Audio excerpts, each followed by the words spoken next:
Can I get everyone else to say something real fast just to verify whether it's working? Hello, Something real hello. fast. All right, there we go. We have Haha. wonderful, wonderful, beautiful people here.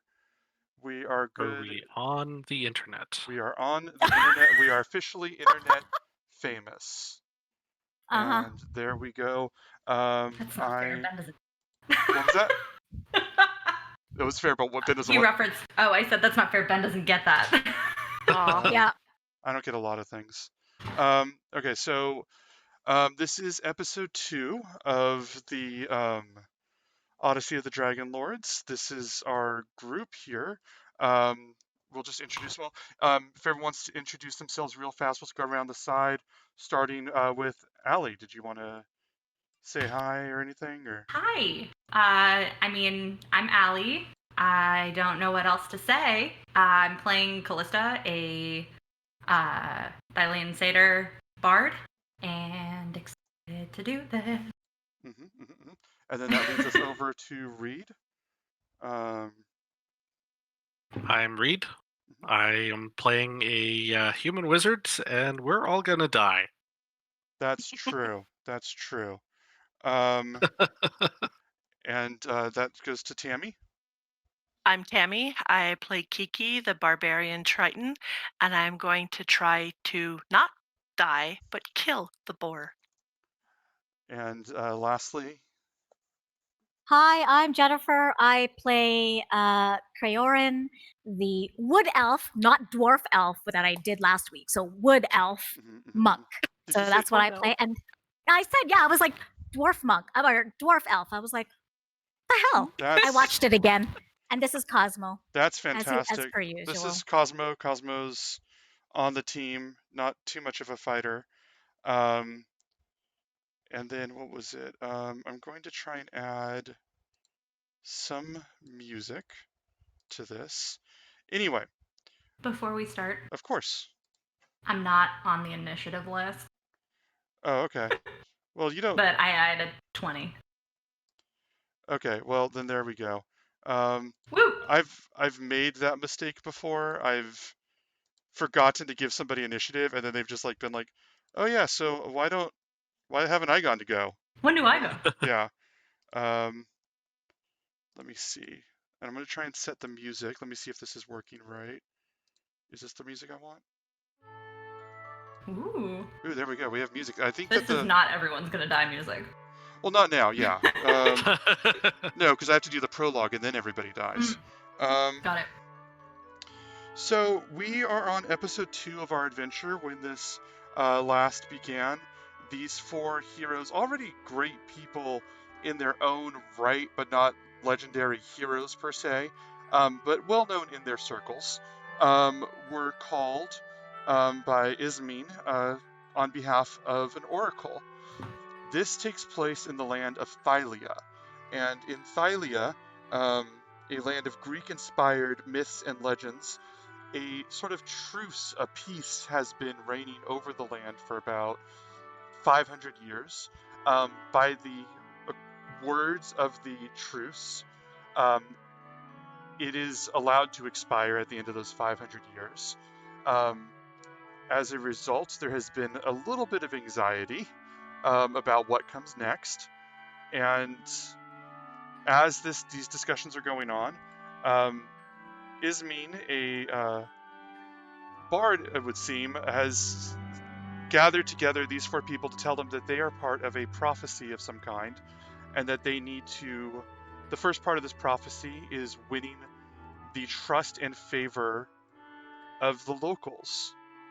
One of the titans, Sidon, Titan of the Sea, has let loose a great boar, a massive boar, in the town that, for lack of better phrase, is wrecking shit and has killed a number of people, destroyed a number of structures.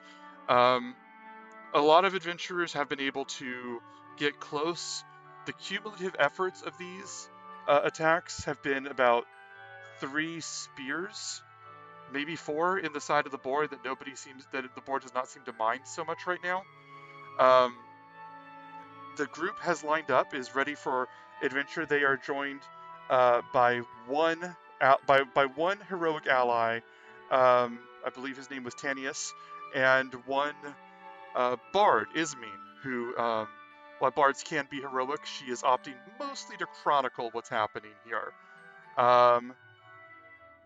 So with that, we'll get into it. We rolled initiative last time, and then we had the wonderful cliffhanger brought to us by the Discord servers of North America, Canada, and so it ended on a great moment there. Let me see. And now that brings us into this moment of combat. Tenius and Kiki are on the other side of a log of that the boar is standing on top, that the boar is perched on top of, roaring mightily. Ismene is hiding beside the cave, and the other three are hiding in various places, I believe. Is there anything else I need to address before we begin, or shall I just jump into what I really, really hope is not a TPK? What I really hope. Let's jump in. Yep. Okay. Was it Let's go do it. full hog. Oh my god. Oh, Did you're you- going whole okay. hog on this. Yes, that's the name. That's going to be the name of the episode. That's Please it. write that down. Whole hog. I'm putting that in the chat so we know. Oh my god. That's going to be the name of this episode whenever I upload it. Love it. All right, now I'm going to play something that I imagine most of you in the chat will be, or most of you in the video will be sick of, but the people in the chat will not be. So I'm going to use the same action music I used for a solid freaking year in Curse of Strahd. Oh, And yep. Mhm. And it's going to be brand new. Let's see. So we're going to start. This begins. What was it? Okay, yes, this music is it looping? Okay, this battle begins. And Ismene just looks back behind the cave, and she looks at all of you with her quill and her paper, and she just goes, "You got this." And she like makes a signal that she's ready to write it down, just like, "You got." And then she looks at you all like, "Right." And then she sort of steps back and holds the paper to her chest, lets out this beautiful note that I will not try. This note. Gently lifting into the air, and as it lifts into the air, you feel your spirits being lifted as well, and you feel emboldened and ready for this battle. Until she takes her next action, all of you can re-roll a single die on your turn. And she sings this, and then she hits this, huh? Okay, now make it good. And she looks down, she's like ready. She's like ready. This brings it to Callista's turn against this great boar who's just looking around. It doesn't seem Callista yet, so Callista, you definitely have a window to do what you will. Well, I think I was standing next to Ismene, and given that she has just made a decent amount of noise, Oh, that's right. I am going to use my action to apply the poison to my dagger. Okay. Okay, that's excellent. So you take that, you pour that out, you pour that on the dagger. I believe I told you that would be good for a single attack. Single you have hit. one attack to make That's that correct. poison last. Okay. That is your action. Is there anything else you want to do? Yes. I'm going to stay where I am. Very good. But I am going to use my bonus action to shout out to Kiki and just be like, yeah, what she said, and then like I'll play like a riff on my pan flute and give her bardic inspiration. So there you go. Okay, you give bardic inspiration to Kiki. As you do, when you say that, when you do that as well, what was it? Ismene just writing, and she just like slaps you on the arm, like there you go, and she's just like very excited. Yes, do this. That is her whole action. Let me see 1 second. And that's 1d6. Just so that you know. Oh, that's right, bardic inspiration. What was it? Okay, so Tenius looks at Kiki, just sort of looking for any sort of sense of direction real fast. If she wants to, if she wants to say anything. We got this. We got this. All right. He goes, okay. And he steps back. He has the spear. He also has attached a sword, a longbow. He takes out the longbow and he steps back and just shoots at the boar. I'm gonna roll. What was it for that? And you can hear the rolls. You guys can hear the action bloops in the chat, which is very good. Very actiony. Okay. So he shoots and he fires off. And as he does, he shoots the first one, and it just it just hits the boar, sticks into the boar, and then just doesn't like sink in. The boar doesn't even seem to mind, and just turns and just like growls at him. As he does, he sort of trembles and shoots, and it fires off in the wrong direction. Both of those were misses. Neither of them landing strong enough to do anything at all. Does he get the reroll too? You know what? Let's do that. You are on top of this. Yes. Okay. You know what? I don't want to die. Okay. And so yeah, he you know what? We're gonna wind up.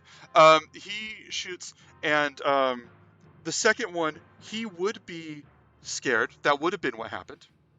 Same time together. But he fires the bow. The second one, and just shoots and just hits the boar right in the side, just like right in the shoulder, I would say. And let's see. Upon doing so, does a whole 3 points of damage. He rolled a 1 after that. So he shoots, and he goes, "That counted. That counted. You all saw that count." Let me see. On the what was it? On the boar's turn. I'm going to say that the boar is going to charge straight at Tanius.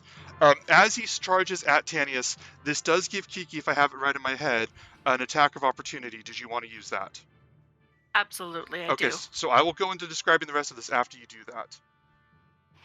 Okay. So I am going to go ahead and just take my Great Axe attack. And that is a 15. 15 absolutely hits. Roll for damage. Okay. And that looks like a 15 What? for No, damage. no.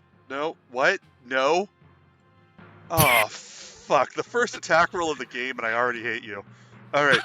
Wow, that's amazing. Barbarians, man. I haven't even entered in my rage yet, because it ain't my turn yet. I'm focusing you. I'm breaking the narrative and focusing you. So anyway, you charge in, or you charge, you strike at this thing. As it's leaping by, you rip the flesh of this thing. Just what your first swing on this journey, and you can see the side of it open up as as it leaps, and your axe just glides along its side. This thing is massive, and it's furious, but it is not breaking focus. It charges straight at Tanius. Let's see. Yeah, it charges. The damage that you did was enough to throw it off of its game, and it sort of stumbles and falls in front of Tanius for a second, and he just backs up and looks at you and just, okay, thank you. And that is its entire action. Could not have gone worse for me. Could physically not have gone worse for me in any regard. Sorry, Ben. Oh, it's okay. Fuck Oh, you. you're Okay. not. No, you're not. Krayerin, it's your action. Okay, well let's do some monk shit. So where am I? Like if you can kind of describe where I am. I believe you are behind one of the trees. You're a little bit Mhm. further back from where Tanius is. Like I would say you're in a tree, but like sort of behind and like to the side of Tanius, if that makes sense. Behind. Could I use my movement to get all the way to the boar? Yes, absolutely. Okay, so I do that, and then I'm gonna attack it with my quarterstaff with both hands on it. Oh, okay. You using the power of both hands on your staff, swing at this thing. You dive towards us. they're having this fight. Tanius is terrified for his life because he probably would have died if that failed. And then out of nowhere, Kreyrin, who I don't want to editorialize, but I think typically enjoys not being seen in certain contexts, just jumps out, brings that down. Roll for your attack roll. Let's do this. Oh, I don't know. We'll see. Oh, crap. 7. Roll, and you crack. Reroll it. Oh, yeah, I can re-roll it. Holy crap. Yeah, that's right. Hang on. She's on top of this. I'm so on top. I was so ready to be the bard. I'm going to be tracking bardic inspiration. 24. God, That's even better. she's saved 2 lives by just remembering shit that people said. This is amazing. Okay, roll for damage, and this would absolutely count as a sneak attack because of Tanius. Whoa, wait. Do I have Oh no, you're a sorry, you're a monk. I thought you were a rogue. I thought you were a rogue. like, wait. Okay, roll Well, that would have been cool. That would have been cool. Now you gotta take a Okay. level in rogue next. So it looks like the damage is 8. It's And 8? then I want to, yeah. Mhm. And I want to take my bonus action and hit it again. All right, just roll again. I didn't see the damage in the chat, but just keep. Okay, do the second attack. We'll narrate this all as one thing. Okay. Let's see. What is that? That's a 13. 13? All right, so you take the first crack and you just slam into it and just you just slam into the side of this thing, hitting it on the side of the face, and it just roars out.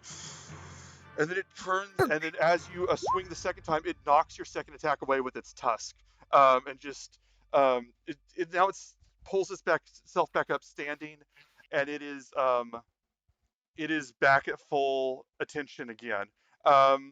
Patient well, defense. No, I'm kidding.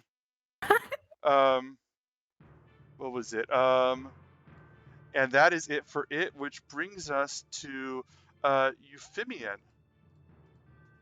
So if I remember correctly from the last session, I'm gonna. we grab had whatever set it's up we had set up a snare trap and we'd hooked it to a tree and then the tree sort of fell down. That's correct. But the snare trap is still there and still attached, correct? Yes, it would be. So this, you arguing that it would have been that it would be attached, that it would be within the ring to be snared. Right? Well, I'm wondering if I would be able to use Mage Hand and essentially use the snare and try to leash the boar. I don't know if Mage Hand can move quickly enough. Let me see. Hold on. Let me double check Mage Hand because I want to say yes, but I also don't want to set a precedent that could. It's got a range of 30 feet. Uh.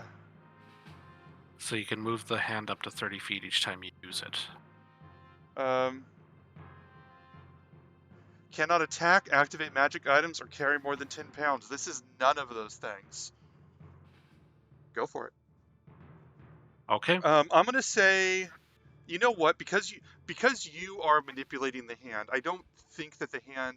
Tell me if you agree with this. I don't think that the hand would be more coordinated than you are, since it's an extension of you. So I would like to roll a sleight of hand check, or have you roll a standard sleight of hand check. Is that fair?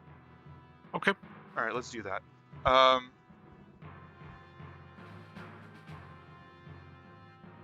Okay. What happened here? Did I not? Oh God. 16 isn't bad. No, it's not. Okay, so you take this. You do this, and where are you standing right now?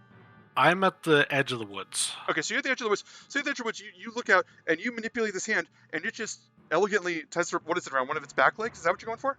Or like, what are you looking for? I was kind of like leashing it. Oh, okay, so like around its neck. Okay. Yeah. Okay, so you take this, you put this around. Before it can even notice, it's focused on Kreyrin and Tanius, and just this hand comes over and loops around it, pulls it in. It hasn't quite processed that yet, but that is some shit. You have successfully fully executed the rope snare. Just for Allie's sake and my sake, its movement is what was it? Its movement was half of what it could be before, and it can't do certain actions that I'm keeping to myself. It had certain tricks up its sleeve that are now disabled. I don't like you. Anything else you want to do besides this? I do not have any bonus actions, so I am just going to try to make myself as conspicuous as possible in among the foliage. We spent a week talking up this boar fight, and they have just They have just immediately slammed into making bacon. This is incredible. Okay. We've had a week to unfuck ourselves. That's what's happened. God, this is And who doesn't like bacon? this is a pig of legend. Jack, you made It'll him look be like bacon Babe. of legend.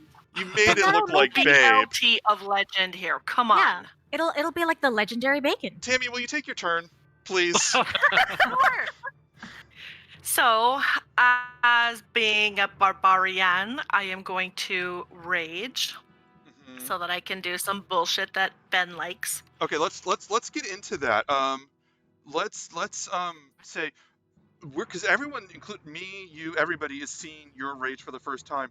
So what is your version of rage? Is it like a meditative channeled state? Is it literally just screaming? Like how do you what is your magical girl transformation sequence into this utter shit wrecker?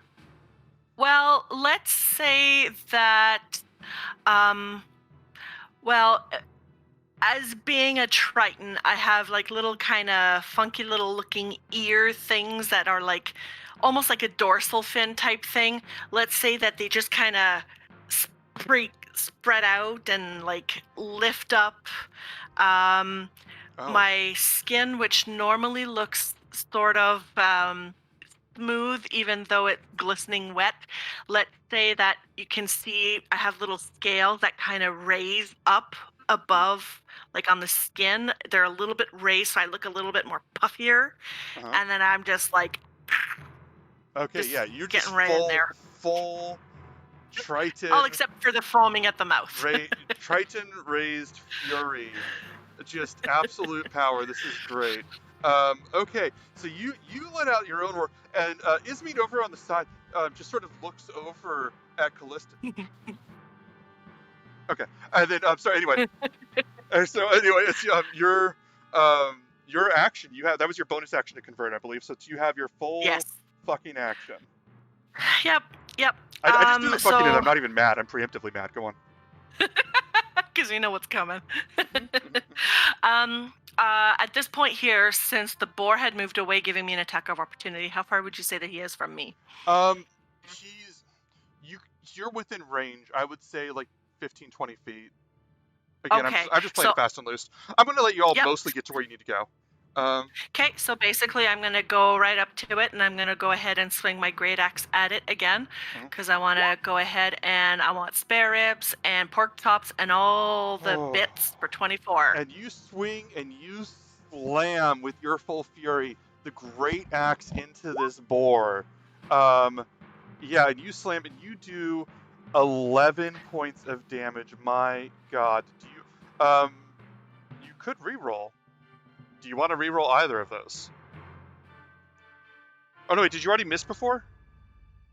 Nope, I did not miss. Okay. I'm also just looking at what my rage, because doesn't my rage give me something else? It would give Should you add 2. does your rage give you +2? Oh yeah, +2 to Yep. melee damage. So that's So that would be 15. what, 13? 13, yeah. Do you want to keep it or 13. are you Just out of clarification, is it does the thing that Ismene gives us roll and then keep the highest, or is it just re-roll Just and re-roll. keep the second? just reroll and keep the second? Okay. So are you keeping this? Yeah, I'm gonna save my reroll single die. Oh wait, I lose it at her next turn, right? Yep. This 'Cause is it's until she takes her turn. This is casino shit here. There's a 33% chance that it's a good call if I did the math right. Okay, I'm gonna go ahead and reroll the damage on this. All right, we're going for more. We're going for big money. Oh shit! That ends up being a 6. And you slam in and it's just all of the music and everything, everything that's going on. It's actually for someone who's so focused on just rage, keeping the music and everything in your head, it almost ends up distracting. And you slash, you end up doing 6 points of damage in total with the reroll. Yep. That is it. That is the end of that round. Let's kick into the next round. What was it right now?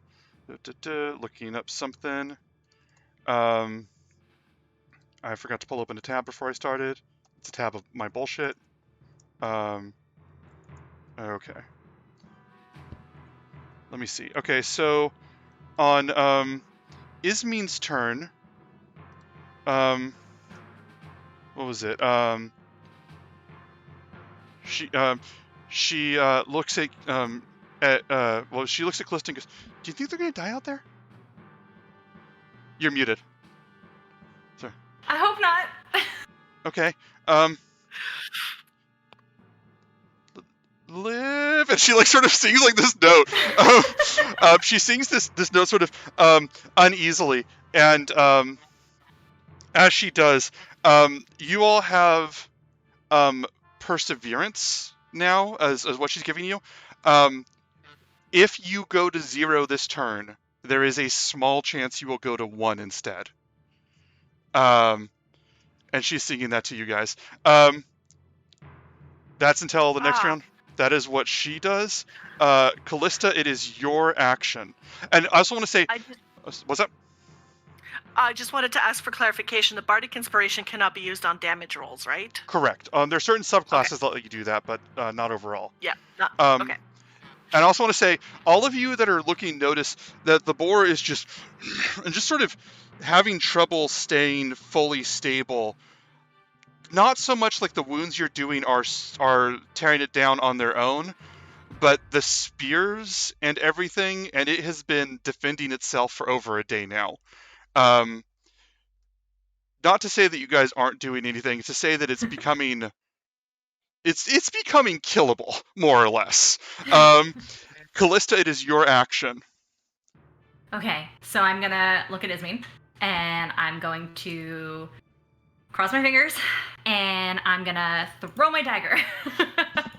Okay. I'm going to roll this guy. What'd you get? No. What'd you get? I rolled a 3, so I have an 8.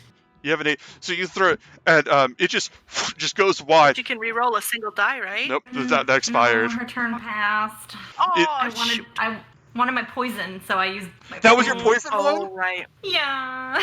Okay, so it just hits the log, and Ismene goes, "Okay, so what's the next part?" Krey? And I'm just gonna do a quick riff and give you Bardic Inspiration as well. You're giving Ismene or Krey. Oh, Krey, yeah. Krey gets Bardic. Krey, fix it for me. That's fantastic. And Ismene goes, okay. Makes a note. Tanius, on his turn, looks at the boar and looks at Krey, who's right next to him, and he just goes, okay, and he pulls out his short sword and tries his best to jam the sword just straight in. Wow. Tries to jam the sword straight in. As he does, the boar just knocks it back and starts to takes a step towards him, which is sort of okay. And he takes a step back and doesn't finish the second attack. He rolled. I won't tell you what he rolled, but he rolled 1 shy of the armor class for this thing. 1 and 2 shy with 2 rolls, both of them barely missed. The boar looks at you all, looks around, and then just mortals. I want all of you to make a wisdom saving throw.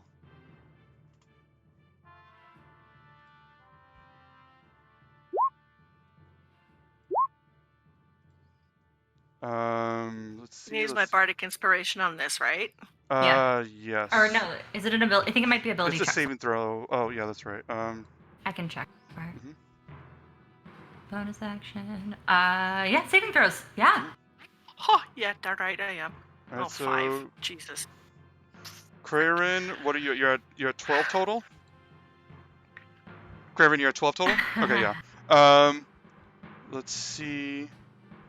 I gotta see. Unfortunately, even with From you, Kraven. Who am I missing? Callista, I need you. 6. 6 total. Okay. Yes. Then I need Kiki and Callista. You both, and I'm putting it on your character tokens right now to track it. You both here. I'm just putting a random ass symbol because it doesn't even matter. You're You both. muted, Reed.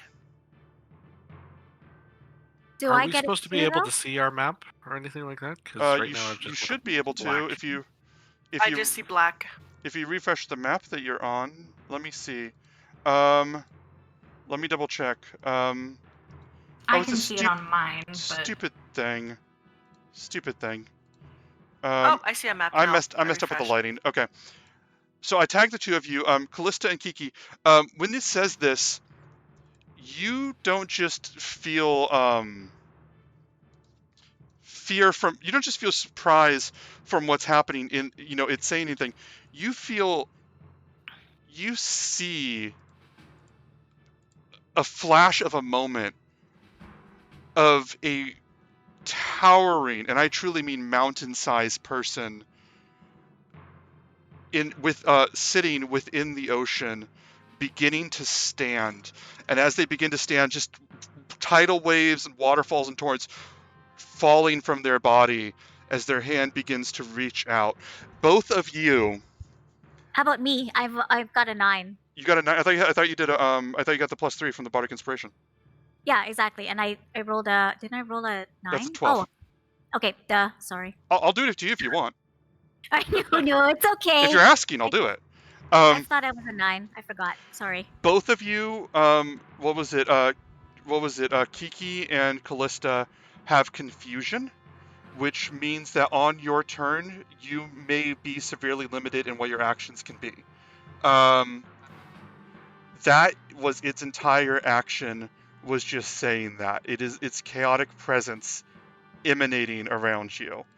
Kreyrin, it is your action. Okay, let's see. Well, I'm right beside it, and I look at who is the scout's name again? Tenius? Yeah, Tedious. I'll just be like, well, let's do this, and I go and smack it again with my quarterstaff. Yeah, you only live once, right?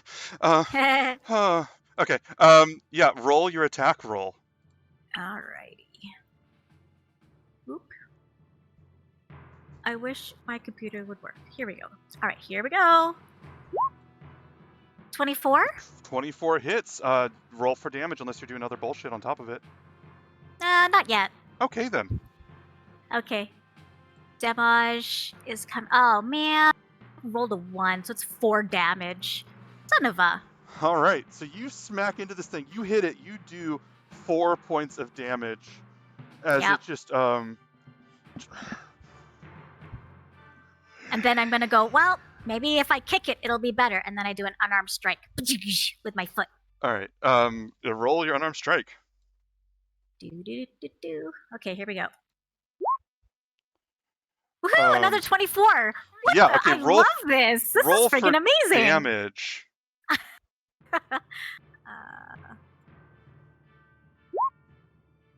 6 damage. All right. So basically, yeah, you say that, and it turns. You hit it, doing almost no damage the first time. Would you get a 3? You said. Mm-hmm. And then, so I even subtract 3. Doesn't matter. And then you Yeah.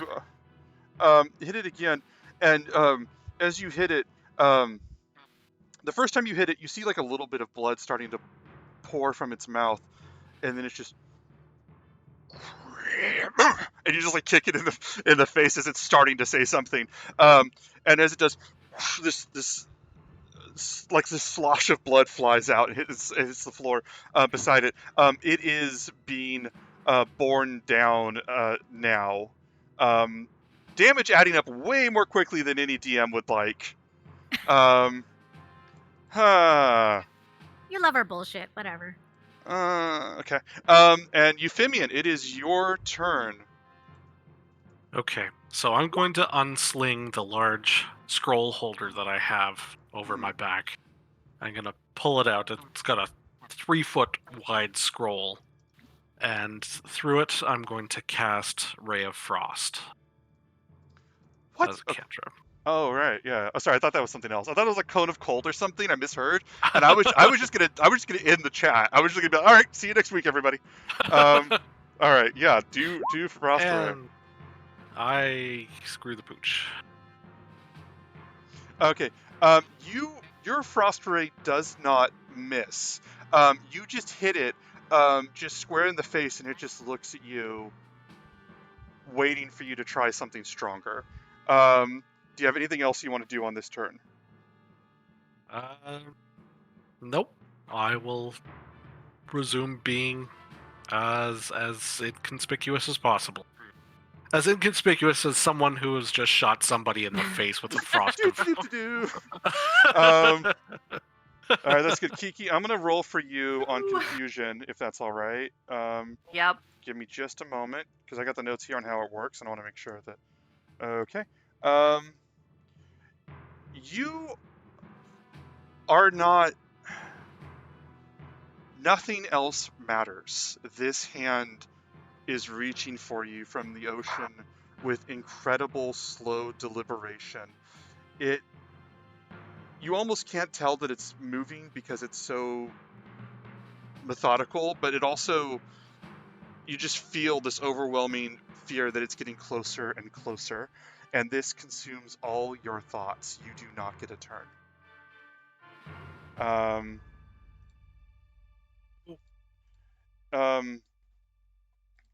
Ismene, what was it? She go. What was it? Sorry, you may make a saving throw now. My apologies. You may make a wisdom saving throw at this point.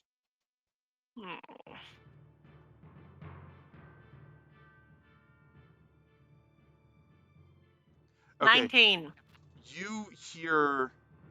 I'm gonna sync things up and say that you're seeing all of this, and then in a moment you hear this thwacking crack of Kraren's foot against this thing's face, and that's sort of part of you's like, oh right, battle. And then there's like also the smell of the blood that spilled, because I described copious amounts of blood. Like just like the complete glory of battle re-enters your mind. You may not this ability will not work on you again for 24 hours. Okay. I feel like I owe you that. What was it? Ismene sort of looks and just and just says, "Okay, I think we're on the run." And she starts to let out the first song again, giving you all a boost. And as she does, just gesturing, guiding her, like almost more elegantly than before, guiding her hands towards the boar, like she is singing a song of your victory upon the boar, is what she's trying to say. She's basically saying, "Bring it home." You guys all can re-roll any one die until the start of her next turn. Callista, it is your action. I'm confused. You have to roll for me. That's right, I do. Because you're in pain. Hold on one second. I am in pain. Okay, I need to do a few things for you. Oh dear. That is Can not she what you choose want to re-roll this dice? I'm saving it for my saving throw. Because I'm not going to do well. Okay. I like your way of thinking, Reed. Actually, yeah, since you have the option to re-roll, let me double check. Yeah, you have the option to re-roll one die. So I will tell you right now, I will hint at this. Your confusion effect involves you not seeing the hand or the ocean anymore, but you do see around you all of these figures fighting, all of this chaos that you don't want to be a part of, everybody that dragged you here, all of them your enemies. You may re-roll this, or you may stick with it. It is your choice. If you re-roll it, I will hold you to the new one.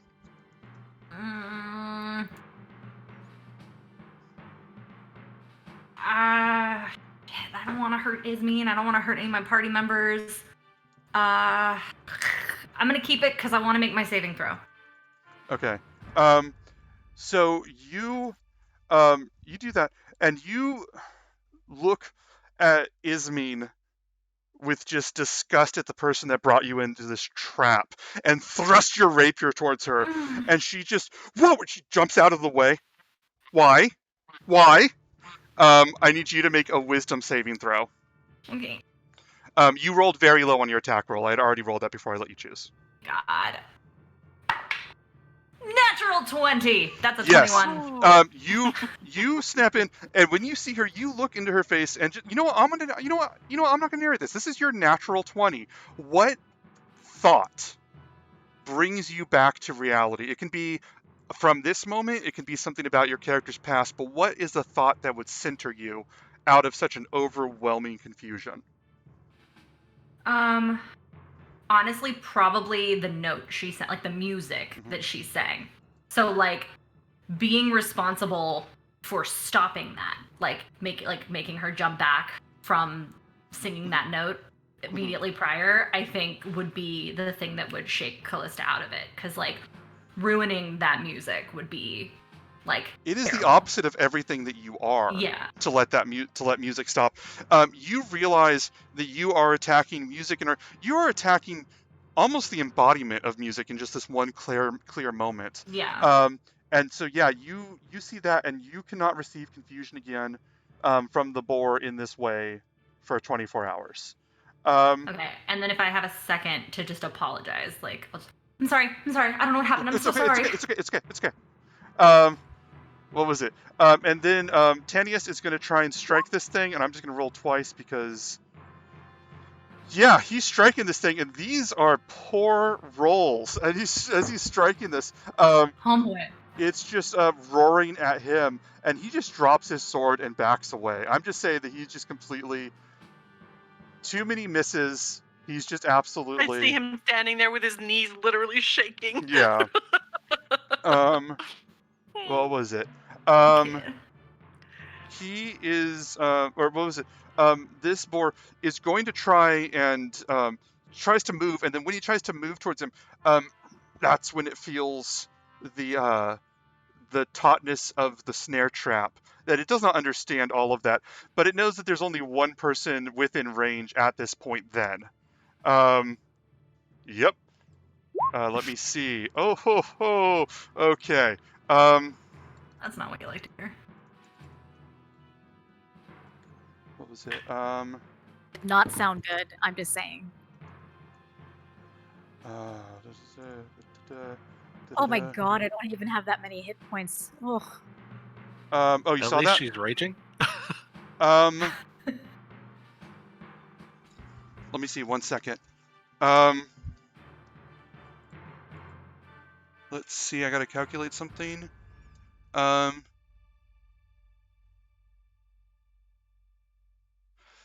This boar looks at you, and you feel like the echo of it almost trying to say your name, and then it just, and then juts forward. This is not a moment where it strikes you, where it bears into you. In this sickening crunch of a moment, it pulls you up, brings the tusk through your stomach and lifts you up. You are not pierced. You are not even impaled. You are eviscerated. It lifts you up in just a moment. Who?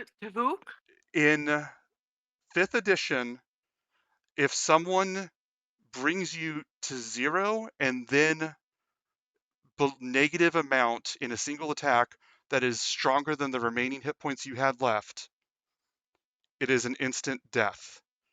Kreyrin, you did not have a chance to respond. Oh, too bad.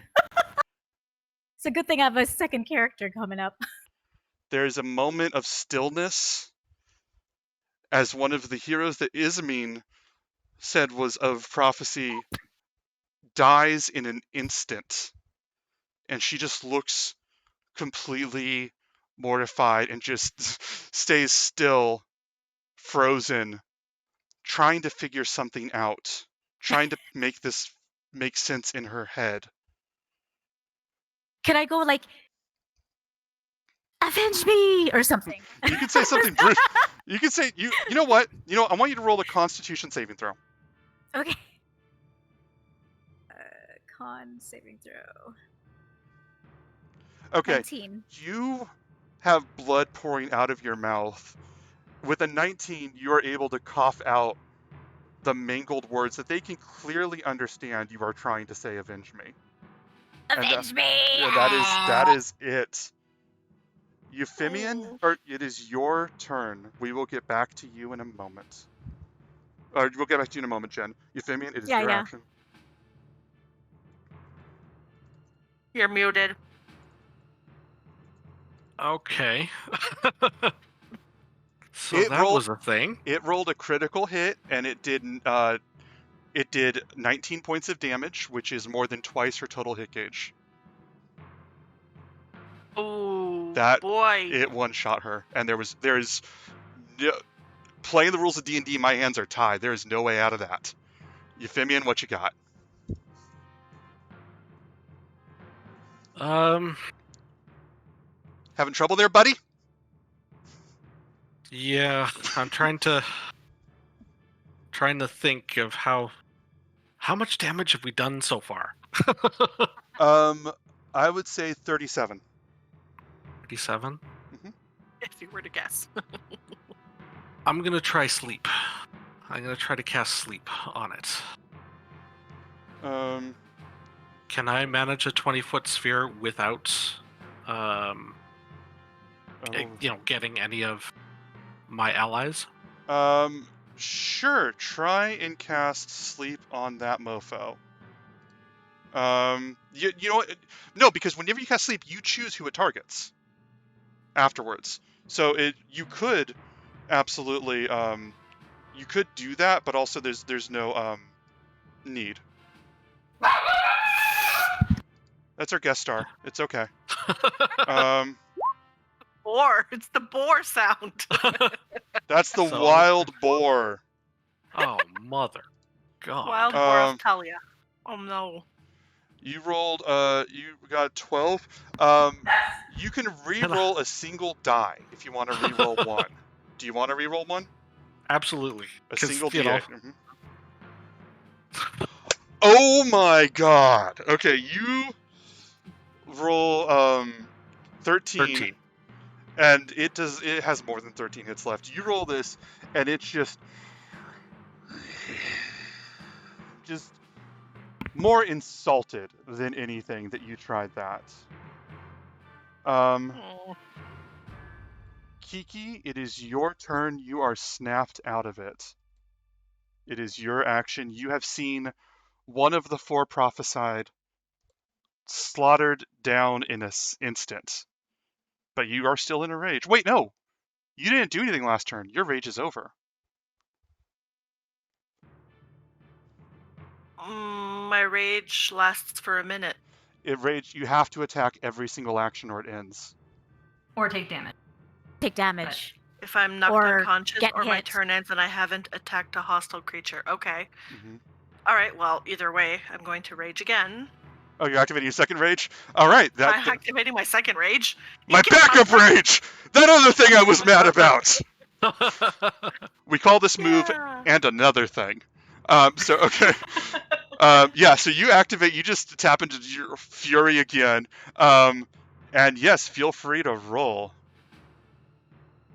All right. That is an 11. Do you want to re-roll or do you want to stick with that? I do want to reroll. Mm-hmm. 13. Okay. That's not enough to hit, but you also haven't used your Bardic Inspiration yet. Yeah, she did. Oh, for she the did? I did. Saving throw. Yeah. Okay. Then you strike at this Sorry. thing. You strike and you graze, hitting it. I'm not going to say you miss. It is a giant pig of destiny. But you do not hit it in a meaningful way with its thick hide. Is But there you anything still else? get my two little rage points? Or little rage pokes? I don't think so. I don't think he gets rage pokes, unfortunately. Oh, well. And Ismene just goes, okay, and you see her stressed out a little bit. She's not scared. She's stressed. It's a very different emotion. And she just starts to sing again, this time a little bit more sincerely.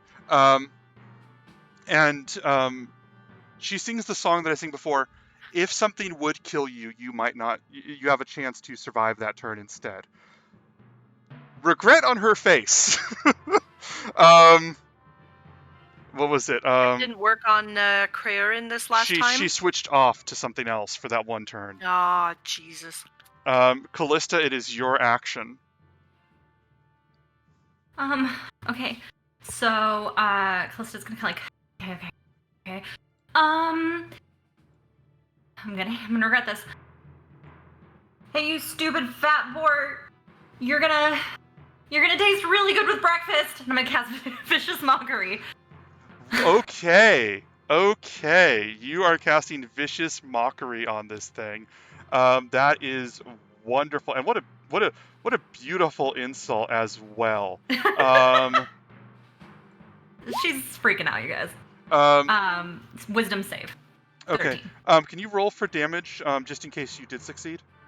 Okay. So that I know how to narrate it. Yeah. Yeah, it's just 1d4. It's 1. That's All right. 1.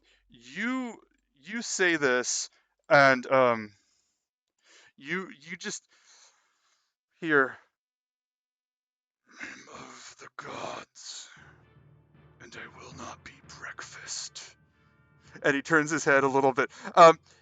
You have offended him. You did 1 point of damage, and the Vicious Mockery took. And Yep. what was it? The scouts. What are you worried about? It's fine. The scout. Yeah, I'm sure. Backs Wait, no, up. I have bonus action. Oh, yes, you do. You're a bard. You have a million bonus I actions. have one more bardic inspiration. Okay. And this time I'm gonna throw it at Euphemion. Okay. You throw bardic inspiration. What do you say to Euphemion? I don't know. Freeze this asshole. Alright. She's shaken. Tanius steps back further.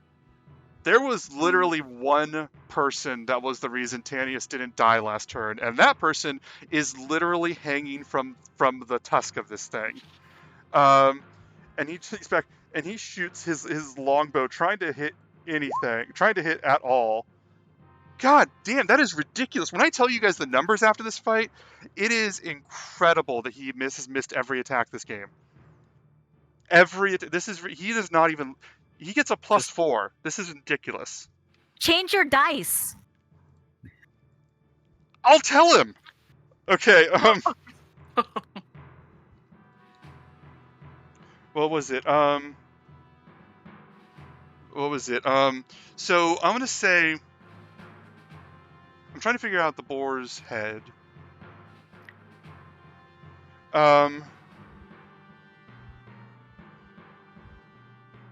Is attached to the rope. I think it would be able to turn and get enough, because it can't get too far from where it is right now. Well, no, it can get far. Sorry, let me back up. It's not immobilized. It takes a lot of effort for it to move the rope that's tied to the tree. It's strong enough to do that, but it takes effort, so its movement's severely slowed. It's going to turn and attack with great effort. You hear as it starts to pull. It was a tree, right? As it starts to pull on the tree it was attached to, loose enough that it can move, and it just moves towards Kiki. And I did remember Allie because you're about to say it. What am I about to say? And it rolls, and it can't quite. And it can't miscalculate attack. Can't quite get it to land. With the disadvantage of Vicious Mockery, it critically missed. As you see this tusk come like inches away from you, just at its absolute limitation to being able to get as far as it can get in this action. I was about to ask what Crayon wanted to do. That doesn't matter. Euphemion, what do you want to do? Shooting it with a beam of frost seems like really my only option at this point. All right, go for it. So, Ray of Frost. Mm-hmm. Finally, I might get some damage in. Excellent. Roll a damage. 3. Do you want to re-roll that 3, or do you want to keep it? I don't think I get a reroll. I thought we were on. Oh, that's right. You were dying. Okay. Gave us perseverance, yeah. Yeah. So what was it? What was it? Okay. You hit it. You hit it in the side. I'm gonna say the way that it turned in my head. Yeah, you're hitting it where it was previously struck, where like one of the spear wounds would have been before, and it just hits it, and you're just groan in pain as it starts to lumber. And it's very much, if the battle keeps at this pace, it's unmistakable that it only has a few moments left. Okay. Its Shout speed out is to. also reduced by 10. Oh yeah, it's out of movement then. Okay. Also, I don't normally want to acknowledge chat while we're streaming because I think that sort of affects the experience. But I do want to give a shout out to the person that just said that Callista roasted the pig. That is worth pointing out. That is worth saying. Again, I You're don't. so much better at it than I am. I don't want to talk about chat that much, but that needed to be said.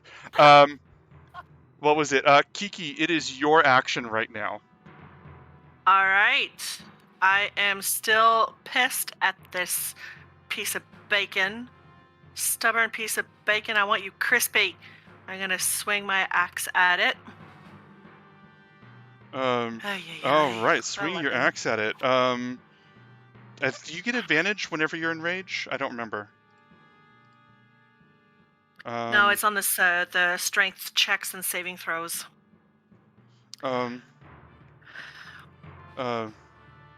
Okay. Then yeah, you swing at this thing. And when you swing, it just it swings and bucks. It does not wish to die here and bucks away with the tusks to re-acknowledge it. And you just see your ally on the other tusk, not the one that it hit you with, but yes, Kraren's body just hanging there. And is there anything else you want to do on your turn?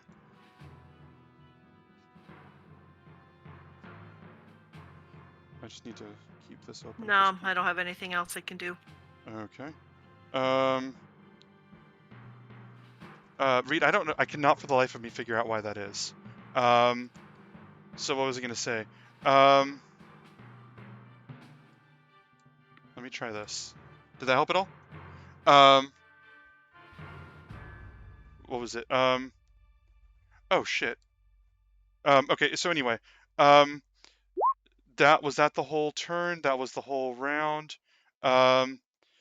Ismene, she is just gonna keep the song going, the song of "Please Don't Die," and you just see her like looking just like stressed and anxious. And what was it? Callista, I want you to roll an insight check.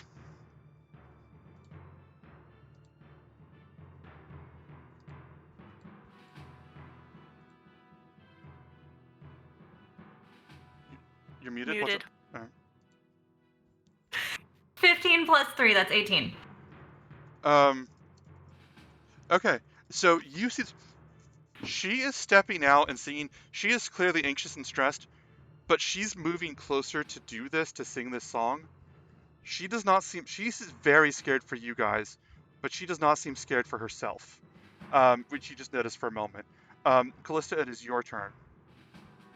Okay, so watching her do this, I'm gonna kind of like reach out for a second, like I'm gonna grab her back, but then kind of like seeing that, I'm gonna like let go and not grab her. And what the hell? I'm gonna cast Bane. Okay. So I just use my like sharp teeth, and I'm gonna prick my thumb, flick the blood at it, and cast Bane. And it is a charisma saving throw. Charisma saving throw. Okay. What was it? Yeah. So let me see. Let me double check Bane to make sure that I got this right. Yeah, it gets a minus D4. You do this. You cast this Bane, and as you do, so what does this look like for you? I want to introduce everybody's spell. So like you flick the blood. If it did hit, I won't mess with you. It hit. So what effect does it looks like? Is it like a color washing over it, or what does it look like? Yeah, so as it lands, it's almost like a bronzy gold like twinkle that's like a shimmer, like it shimmers out from the spot that it lands, and Okay. it kind of like washes over it. Okay, this twinkle washes over this thing, and you just you seem just sort of shudder under the sort of intangible weight of this magic bearing down on it. Is there anything else you want to do on your turn? I don't have any more bonus actions, so I'm just gonna press myself back up against that wall and hope that was enough.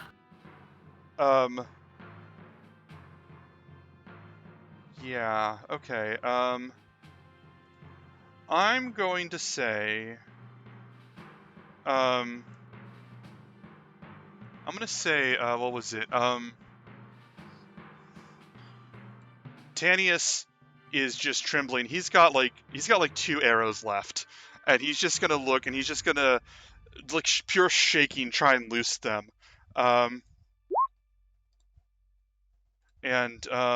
What was it? What's up? Did you want to say something? Allie, I think you had to say something. Vibe. Barking. I thought that the mic was hot. Okay. So he shoots. One shot goes just completely wide, like they've all gone. And the other shot, he looks at Kraerin and looks at his.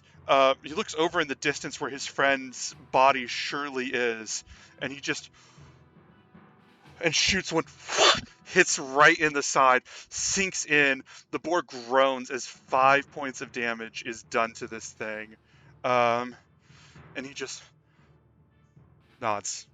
The boar is going to attack Kiki again. Let me roll for that. The boar was a creature of power before, but now is just struggling, flailing to try and deliver any sort of damage as it whatever damage it can. So let me see.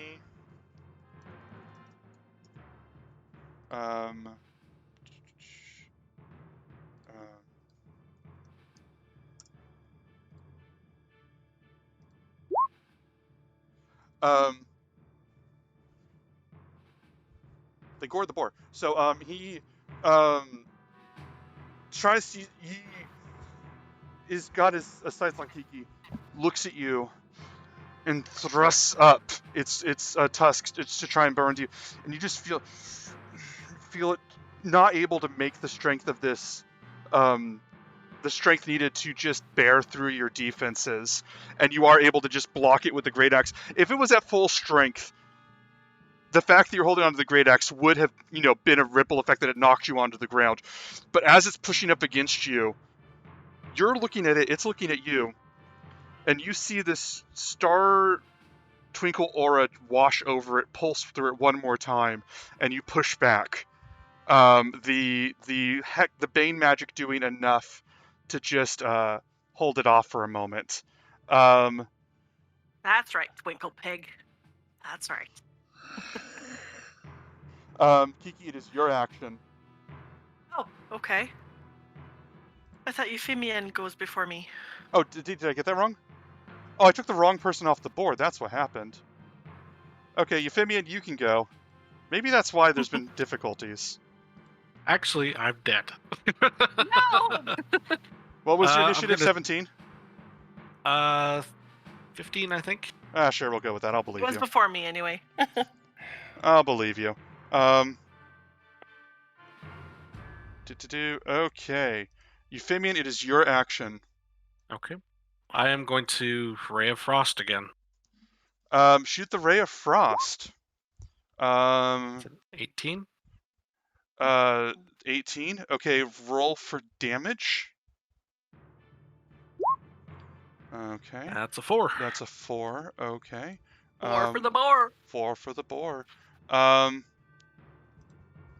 on Again, the floor. another beam out of the scroll holder and just Alright.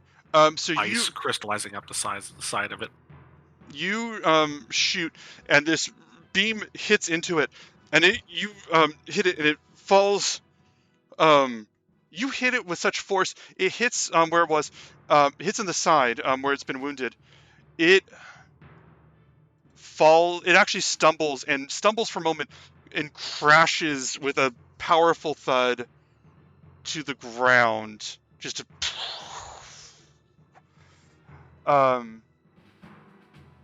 and it lay there, and it almost seems as if there's just a calm for a moment. Is it just your sins cannot be atoned? The power in the heart of Thylia, it will awaken and end your age. Look upon me and know that all comes to death and darkness. There is no prophecy that can rebuke that. I think your audio is going weird because half of that's cut It out. did? All right. I think maybe you were getting Yeah, too toward the low end for there. It the was getting noise too reduction. low? Oh, okay. Well, it was a great monologue. What it said that I cannot do again was they heard it in there. I used a different voice. I did use a different audio for you guys. They heard it in chat because I have 2 microphones set up. So I'll just repeat it for you guys. It's what it said was that your sins cannot be atoned. In the heart of sleeping in the heart of Thylia is a power that when it awakens, your age will end. Look upon me and know that all things come to death and darkness. There is no prophecy that can rebuke that. Can you like throw that into chat or something, or like I will. because my note taking. Okay. You can Thank you. rewatch it later, Jen. Jeez. Oh yeah, right. I forgot. Kiki, Crap, it is yeah. your action. Mind. Kiki, it is your action. All The fight right. is still technically going. Okay. So I'm gonna say, time to go to sleep, pork rinds. 20 natural 20. Natural 20. Natural 20. Okay. Yes. I will be blunt. There is no amount of damage that you can do that this thing could possibly withstand. So at a natural 20, I will allow you to completely and with your full agency describe your killing blow. Basically, as I'm saying, time to go to sleep, pork rinds. I just want to. I'm aiming to try and cut its head off. With the intention of putting it on a plate with an apple in it, if I can. It may take me a couple chops if I have to. I don't care at this point. So you're just chopping its head off, and so you just, and just as you're cutting into this thing, you hear the exhalation. Any magic, any will that brought this thing into the world, leaving its body as you crack into it, blood flying, blood covering you until you are done. The deed is done. This boar is felled, and you, covered in red, looking upon this thing. And they hear a disembodied voice that says, "Make it bacon." You guys are standing there, having finished the first battle. Let me see if this works. Having finished the first battle, and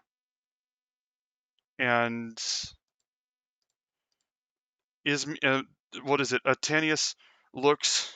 And Tanius you're covered in glorious red, I want to say.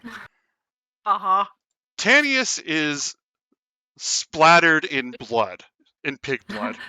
There is a difference in the difference is in how you carry yourself. And Tanius is out of arrows, I already said, out of arrows, saw his friend die, saw the only ally that stood with him die, 2 separate people, and just steps back, drops the bow, and just runs towards town. in the silence. Euphemion is going to vomit in the bushes. Oh. That's So- fair. I'm gonna look at Ismene and I'm gonna say, you can heal him though, right? You can fix this? She looks. I mean, you work for the Oracle, right? Like, you've got magic.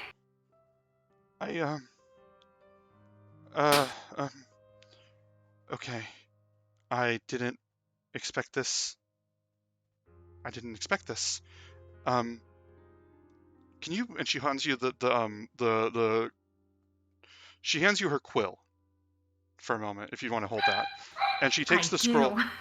She takes her scroll. She holds it close to her chest. She walks over, rolls this scroll up very carefully, and places it in her satchel. And she takes the other, and she reaches into the satchel, and rolls it out. Or rolls out this other scroll she has. She looks at it. You look in her satchel, but Kiki would see it most, and anybody else. Well, I mean, Callista, do you want to follow her, or do you want to stay where you are? Okay, so you follow her. So Euphemion, Yeah, you're I'm like right on her heels. Like, I want to be her when I grow up. I'm Alright. now taking mental notes. okay. So you're there. Euphemion, you're in the bushes vomiting. And you can update that if you want, but that's where things are now. And she lays out this scroll. She has a lot of scrolls in her satchel, a lot, and it's hard to know. None of them are labeled or marked, but she immediately knows which one to grab. Like, this is some sort of sorting system that makes sense to her. And she rolls out something. She goes, okay. And she starts to whisper, and she just starts to say, Mytros, goddess of the dawn, we beseech you in the name of the... And she starts to say this prayer, and she's just whispering faster and faster. Mytros, goddess of the dawn, in this name we beseech you for the mercy upon the daughters of the prophet. And she starts saying this thing. As she's saying it, you see this light blue aura begin to glow around Kreyren and wash through them. And as you do, the wounds begin to close together, not the body rebuilding itself, but almost the body rewinding from the damage that was done, coming back together, closing up, restoring to the moments before. As she's praying, she is still praying on the scroll as Kreyren, your eyes open and you see the people around you. Would anybody be around Kreyren's body at that moment, or is Kreyren just like looking up? Like who would anybody be the first person Kreyren saw? Or are you guys just standing around? Well, I Ismene? guess I was trying to cut the thing's head off. I mean, obviously not trying to hit Kreyren. Got it. So the first thing you see, Kreyren, is just Kiki coming down, and I am saying you're losing because you wouldn't have had time to take another action. Coming down from this rage, completely covered and dripping in what's definitely Boar's blood, and that's the only thing that you see right now. Kreyren, you are alive. You have 1 hit point. Okay, I'm gonna Wow. dash over to Krey if I can, and just cast Cure Wounds Wow, Kiki. immediately. You're red. Oh my god. I hear Krey. We killed it! My body! No, I'm kidding. What was it? Roll. What was it? Jen, you get 10 hit points back. Ooh. Jen, you're at 10 hit Greatness. points. You have a -4 to all of your rolls until and then this gets reduced by 1 each long rest until it goes down to 0. So it'll take you 4 days to be at full 4 days. stats again. And she looks up at you, and she looks at you, sees that you're breathing, and just looks up and goes, "Okay, thank you. I'm doing my best." And she just you see, Callista, you would see the ink in this scroll, all of these words. The ink starts to sort of fade as if the scroll, everything about it ages, as if it ages like 1,000 years in that moment. And it becomes, you can tell that the power of whatever this was is gone as she gently rolls it back up. and puts the completely expended scroll back in her satchel with all of the others. And she looks at Callista. Okay, I did what I could. Can I have my quill back, I'm just please? gonna. Huh? Can I have my quill back, please?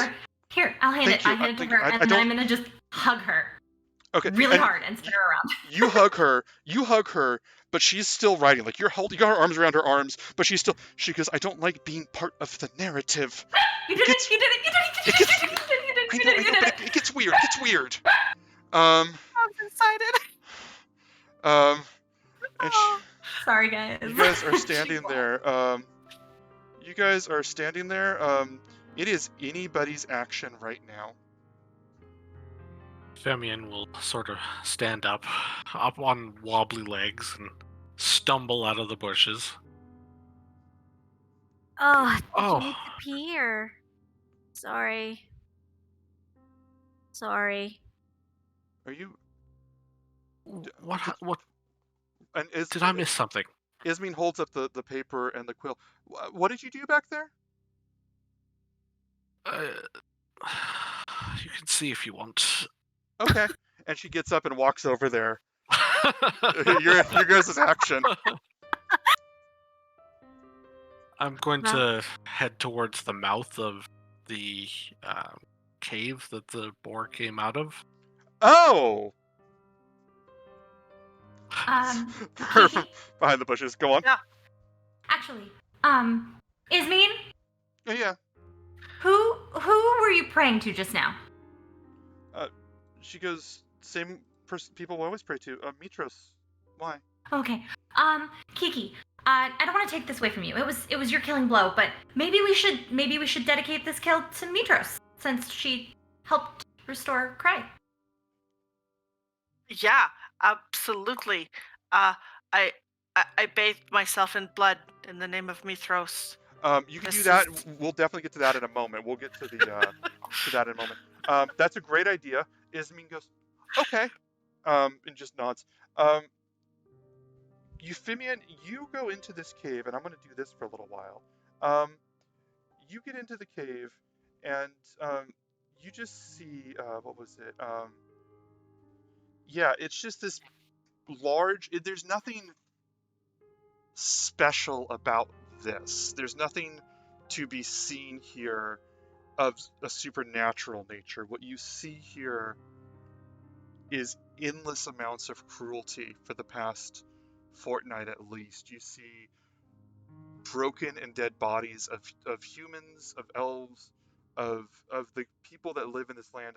And again, to reiterate, there's all kinds of races beyond those in Thylia, but this town is mostly like what most in Faerun would call the core races. And you see these bodies broken. You see just pounds of food and fruit and rotted fruit and things. Spears and other weapons that it must have shed off or shaken loose when it came back here. It's just its resting place. There aren't any more answers here.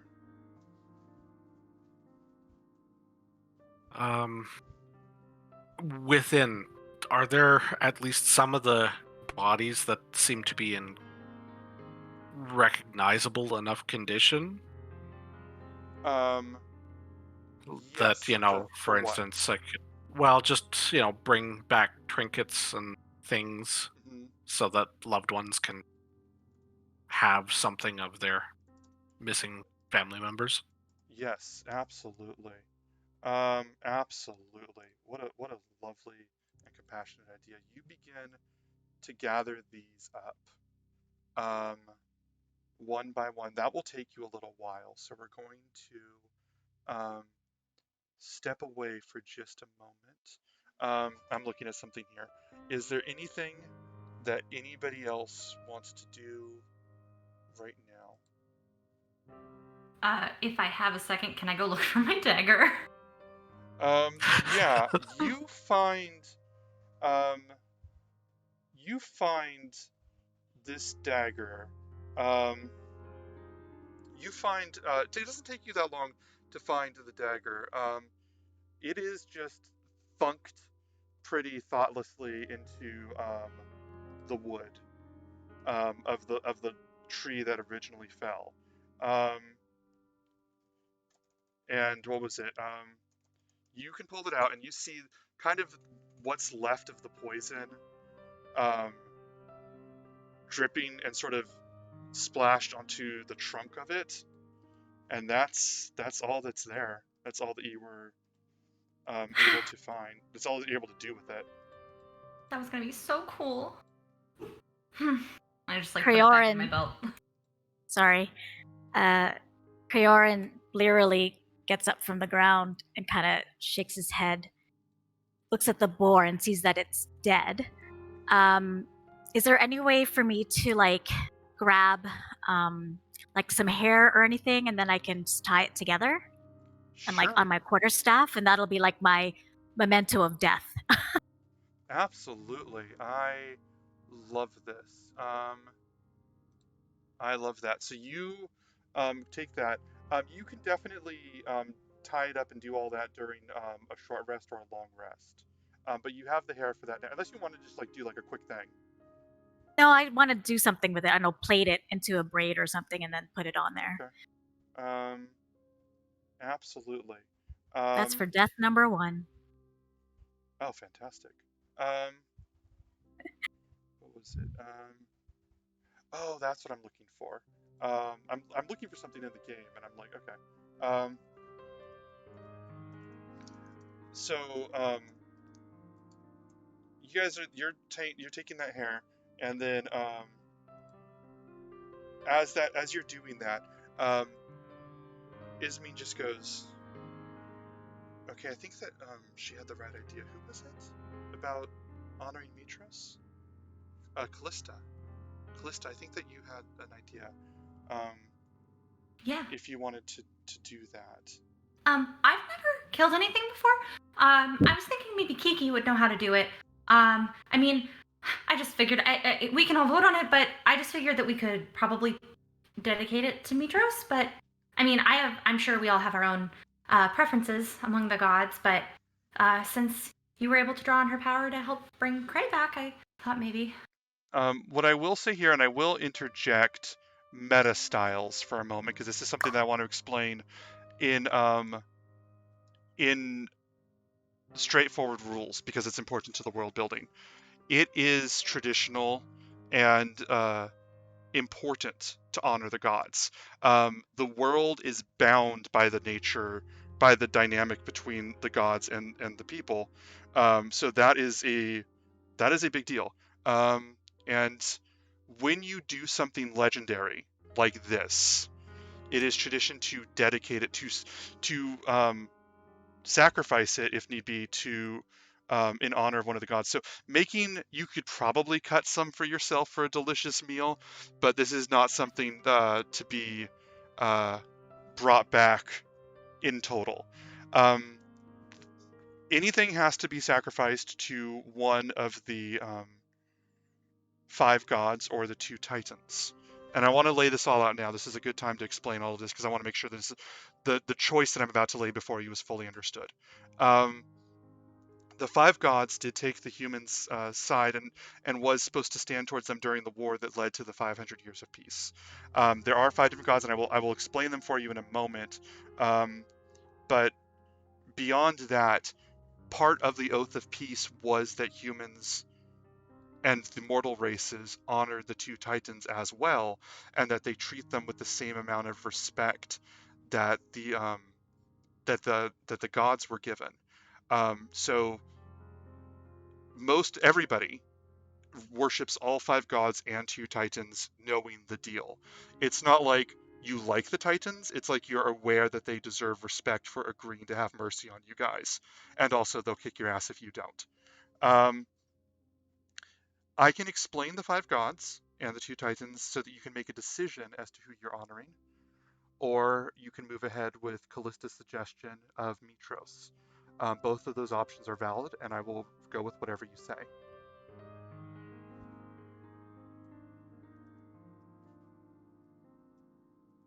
Would they have, I would assume that each would have their own temple as well?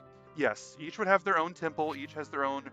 Um, each kind of has their own following, but also, like I said, they all have their own temples. They all have their own, like, people prefer this one over that one, but they're all equally revered overall. Um, Mhm. yes. Were you asking a particular inn? Because I can possibly speak to that. Well, I was just thinking, I mean, this is for all the gods, but a special thanks, like especially to Mytros for having helped us since Ismene did reach out to her directly for assistance. Hmm. Um, Maybe we can bring the carcass to her temple if it's not too far and leave that as an offering. Okay. There would be a place that you could do. There would be, I would say, in this town, because it's a smaller town, I'm going to say that there would be a temple, a place of worship, and there would be different altars there. So you could possibly burn it at her altar. Um, and just to fully inform you, because it seems sometimes that Mytros is the goddess of dawn. She is called by some the Silver Queen.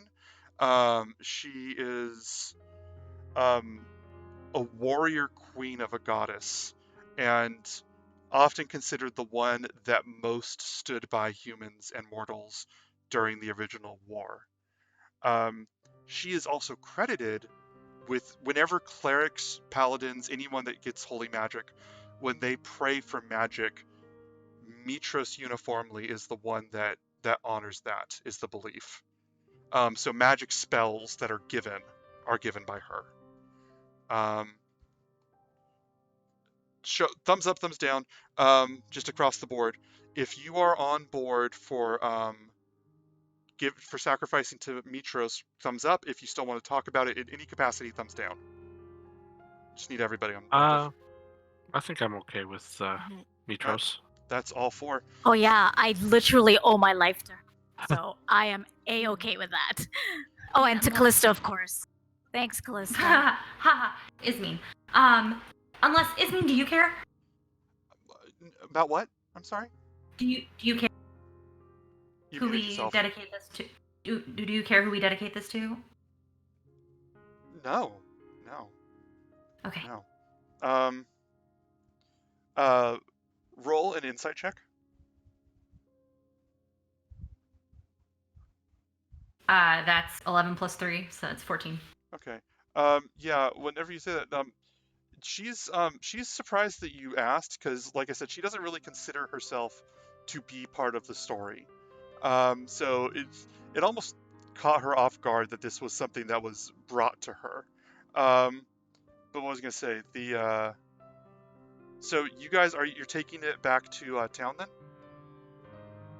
All right. So you guys carry this.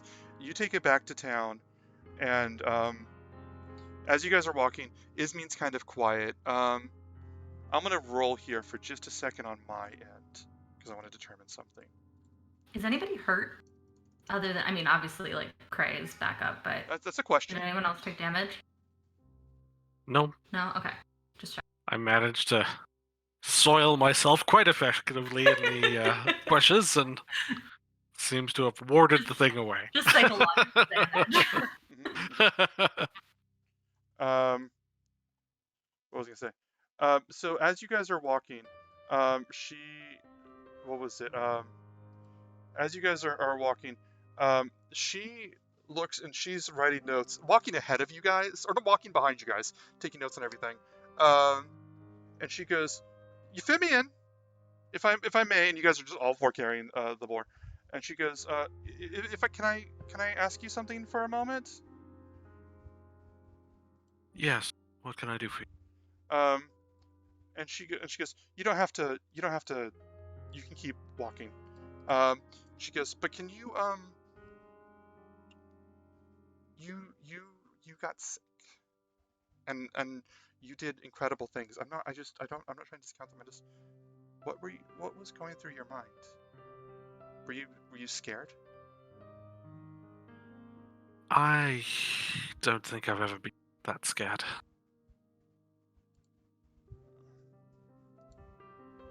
Are you? Truth be known, I've lived in the academy up until now.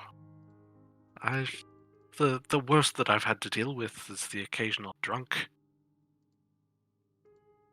Okay. And she's sort of thinking about this, and she goes, and she just thinks for a second and goes, "Are you going to be okay with all of this?"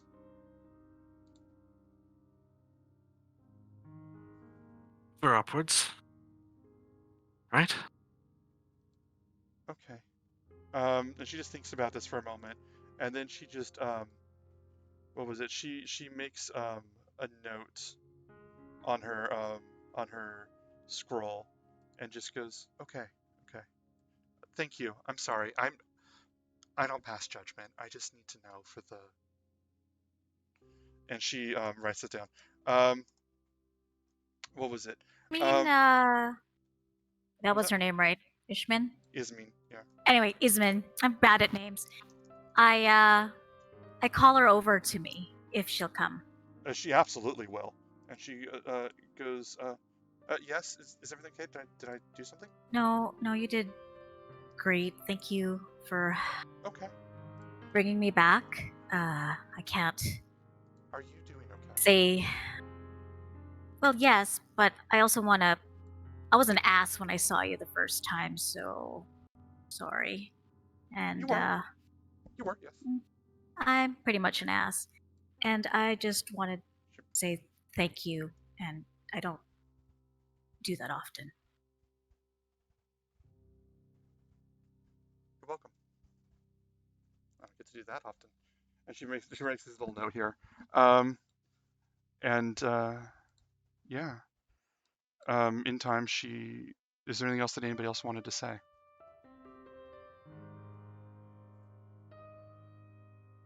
All right. So in time, you I guys. think. Oh, sorry. Sorry, I was just No, going no, to say no, that no. I think Euphemion is going to be uncharacteristically quiet. Mm-hmm. He probably would have been talking a big game all the way out. That sounds fair. On the walk back in the silence, Callista's gonna be playing her pan flute and like completely oblivious of Euphemion. That's fantastic. That's fantastic. Oh, this is what I've been looking for. Okay. Just like So relieved that Krey's back. just in a good mood about it. Oh, this is a good day. What was I gonna say? So you guys get back to town. When you get back, people are leaning out of the their houses, looking out. Someone's watching you. And they're like, "Wait, what?" They're talking to each other. What is going on? And then eventually, this woman steps out and goes, "Oh, you killed the thing! You killed it! It's dead! Is this a trick? Is this a trick?" And Ismene steps out and goes, "No, I don't think so. I don't. No.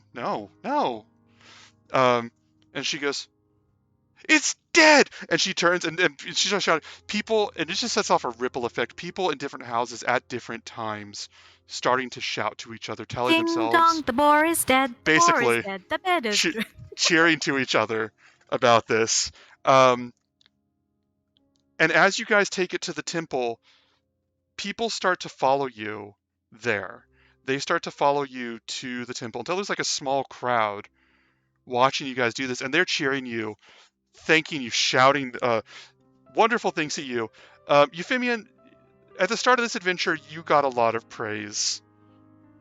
This is a different kind of praise for something far more substantial than the tricks you showed at the bar. Kiki, you also were adored. I mean, Callista, you three had lives of being adored. Even Krarin, in his own way, was very much talked about and celebrated in the groups. This is something profoundly different. This is a genuine gratitude for who you are.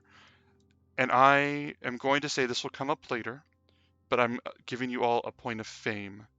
You have in fame level 2. For those of you that don't know, in the audience, and also just a refresher this group, this very specific campaign uses a mechanic called fame, and you're rated on a scale of 1 to 20.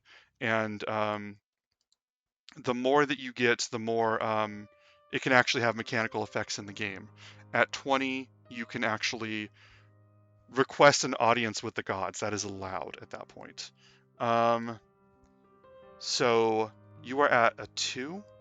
You are heroes in this town, and you may and you will be received as such going forward.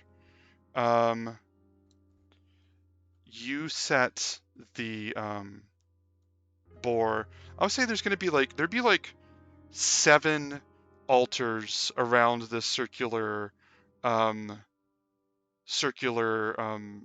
room, and 2 of them very near and sort of distinctly set off from the rest. But you set the boar down in front of the altar of Mytros, which just has a symbol above it. It's different in different places. There's not a uniform one, not a uniform approach, but this one's just got the shield and sword and a helmet above it. And you set this down. Does anybody want to say anything at this time?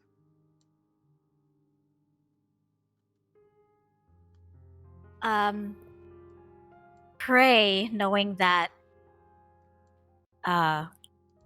Ismene helped him through the power of Mytros, Mm-hmm.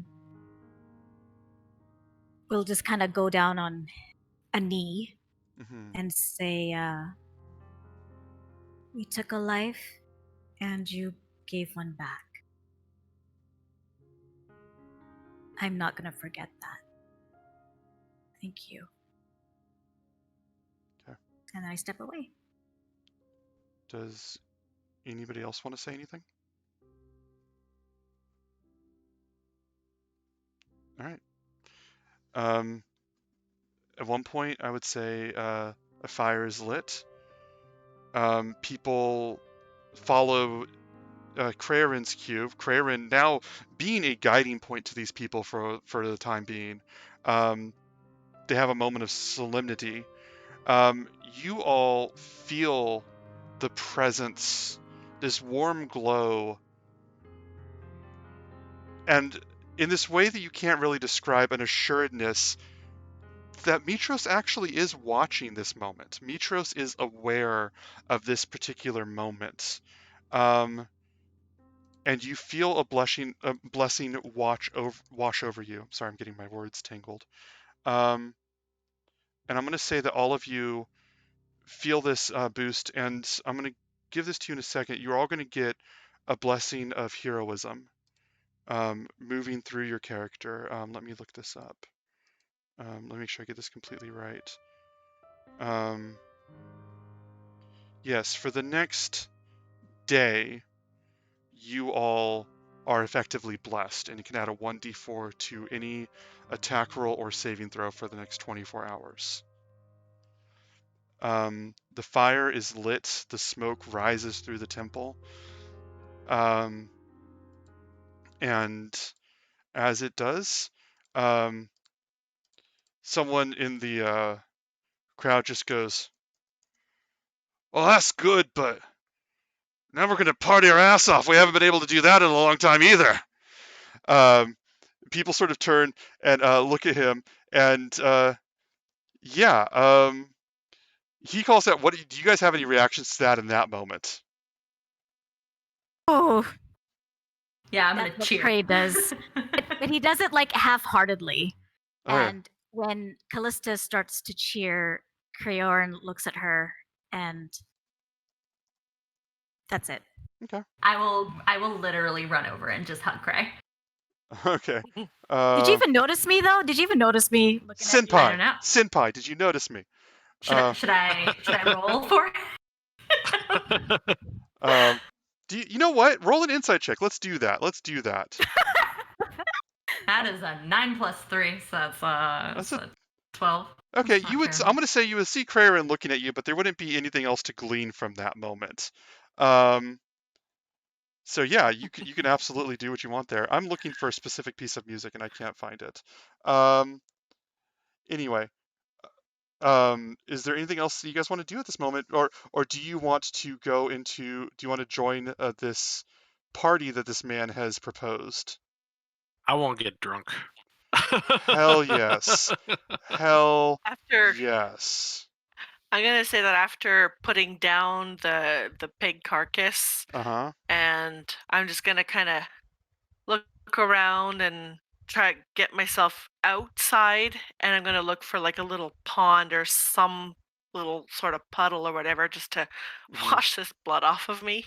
Okay. Even if it's just like a little tiny puddle, I can roll around in it just to get at least the blood off. Okay. You go to wash that, and I'm going to get to that in a second because we're going to have a blood washing scene. That's why people are here in just a moment. But does anybody else want to do anything at this moment? Yeah. So The people demand once blood washing. the Sorry, go. party, the party's starting to get going. Crate finds Callista and says, "I didn't properly thank you, so I Didn't do appreciate it." anything, but you're welcome. I'm just glad you're still here. Yeah, this is the So party am music. I.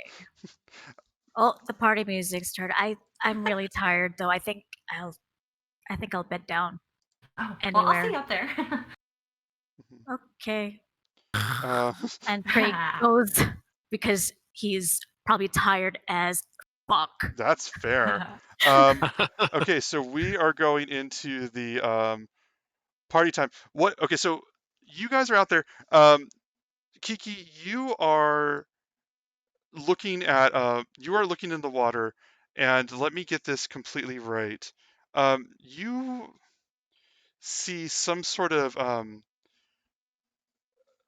person reflected in the water, some beautiful woman in the water, and she just looks at you. I want you to roll a perception check.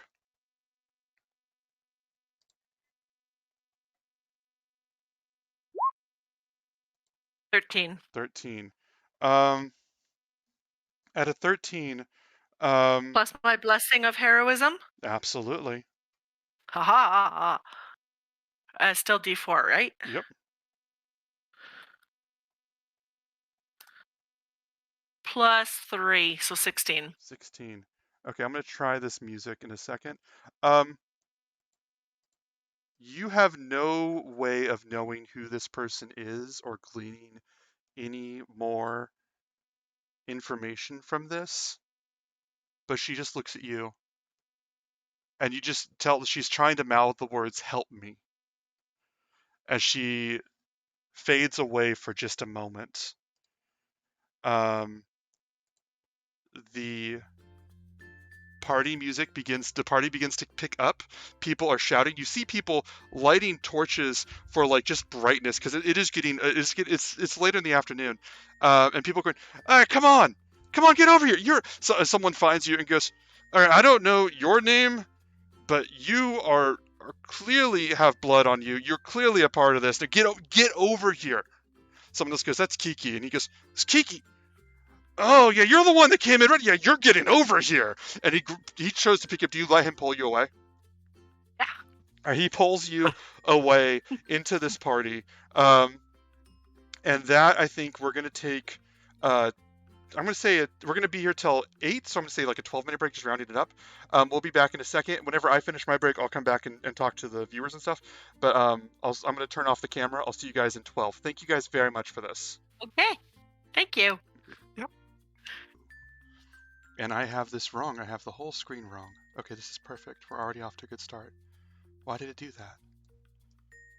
Okay. I'm a good I hear two storyteller. bins. Oh. You hear two I'm bins? going to turn my sound off. Okay. Hello. So I believe that we're set now. Everybody ready and all of that. I very much needed that break for a lot of reasons, so I'm glad that we're able to do that. Thank you all. Those of you that are still here, thank you for that. We did a lot of killing. We did a lot of slaying. Let me have a drink and then we'll jump back in. So, what was it? Into the night,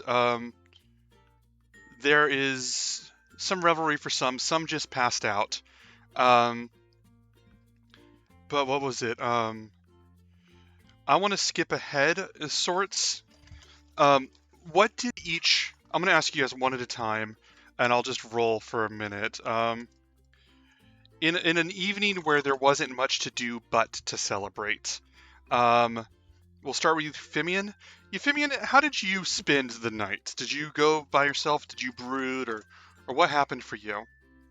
I think Euphemion sort of got back into, he's back in familiar territory.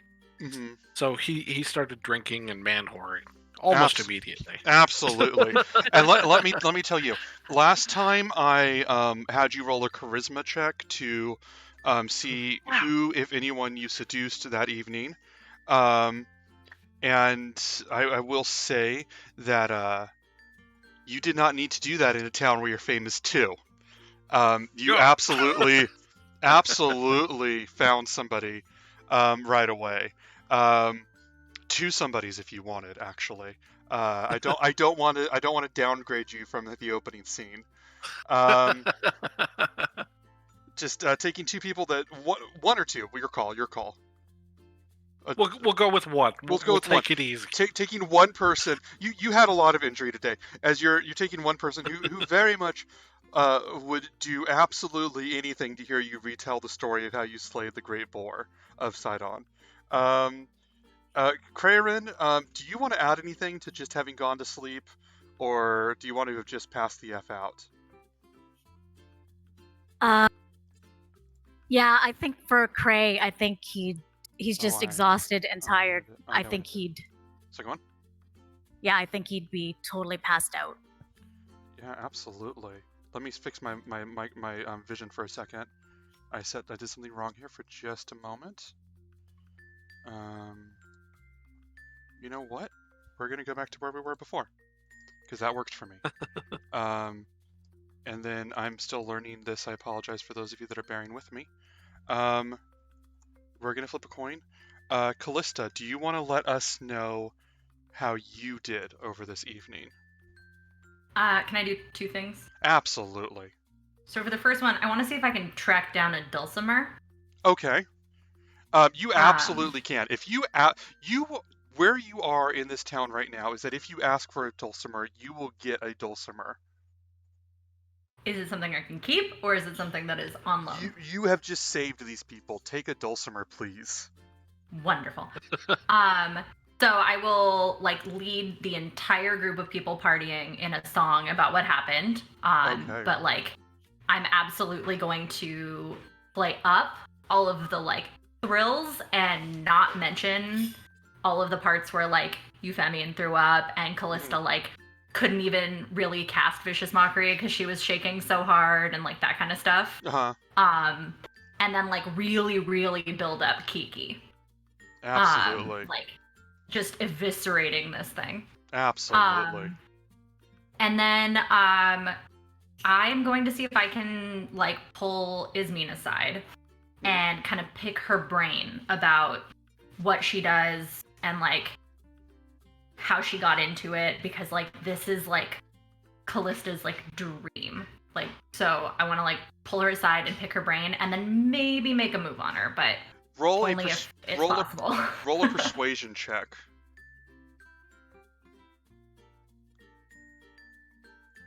What you got?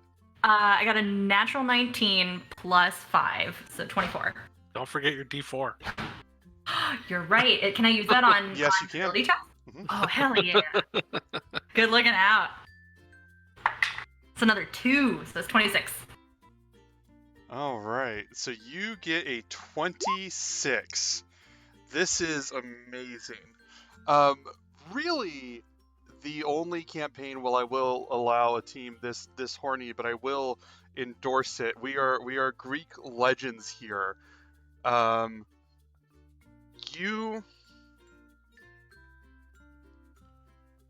me think. This is something I have to think about, because I need to think about what I want to do with Ismene's character. If I'm feeling walls, I'm not gonna even push it. I want to study her. So you talk to her, and she is not drinking at all. But when you talk to her, she is just very much answering a question. She's like, well, I guess, like, sort of shouting over things. She's like, well, I guess I've always sort of been this kind of person, I guess. It's just sort of who I've always sort of found myself being. You have a calling and you have to come to it. Plus, I wanted to see all of you. And that seemed really wonderful to get to be a part of that. You know, you get to help. And you just have to answer those callings when they happen. You have to follow your heart. And she just sort of looks at you and she goes, you know what I mean? I do. And then I'm going to try to kiss her. You try and kiss her, and she's, oh! And then whenever you kiss her, she, her kisses, she sort of thinks for a second, and then she just sort of leans in and just kisses you back. And when she kisses you back, it feels, there's this warmth that washes over you, and you feel almost invigorated by this. And you're not sure if it's a bardic inspiration or what, but it feels like there's like a magic in that moment.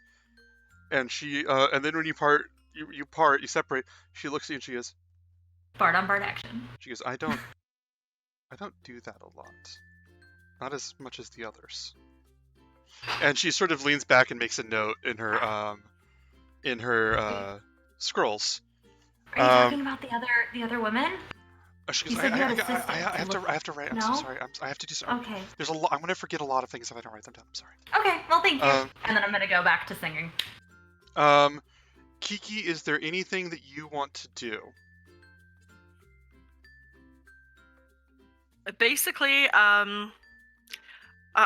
since I'm being kind of pulled into the party here, I'm just going to. You have some blood on you, and they do not give a shit. That's a great thing, actually. Yeah, all I'm gonna do is the first drink that I'm gonna be handed, because I'm assuming someone's gonna hand me one. Oh, absolutely. I'm just gonna throw it in my face to kind of help wash a little bit off, Mm-hmm. so I'm not as sticky and stiff, you know. Mm-hmm. And then I'm just gonna go ahead and enjoy myself. Yeah. Party with everybody.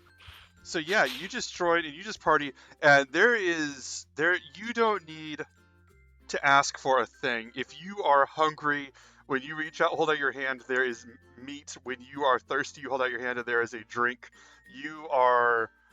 This exceeds any of the celebrations you had back home. Wait! Does anybody have any bacon? Yeah! They like cheer. And then this one guy, I think we have some in the back. Shut up!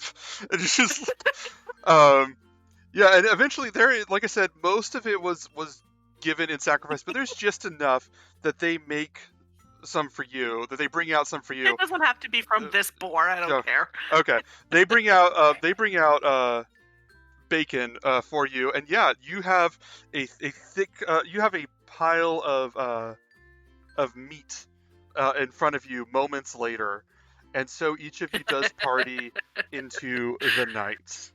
I'm going to turn this wonderful music down for a second. I want to give you all a long rest. I'm going to say, if you guys want to do it briefly, if you want to only spend a couple minutes on it, would you be willing to go? Okay, I'm going to level 2 right now.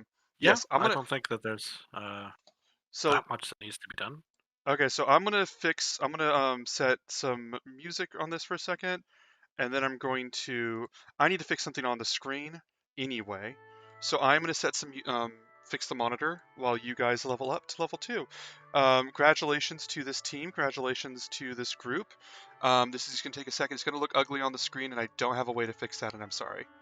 Let me just see for a moment.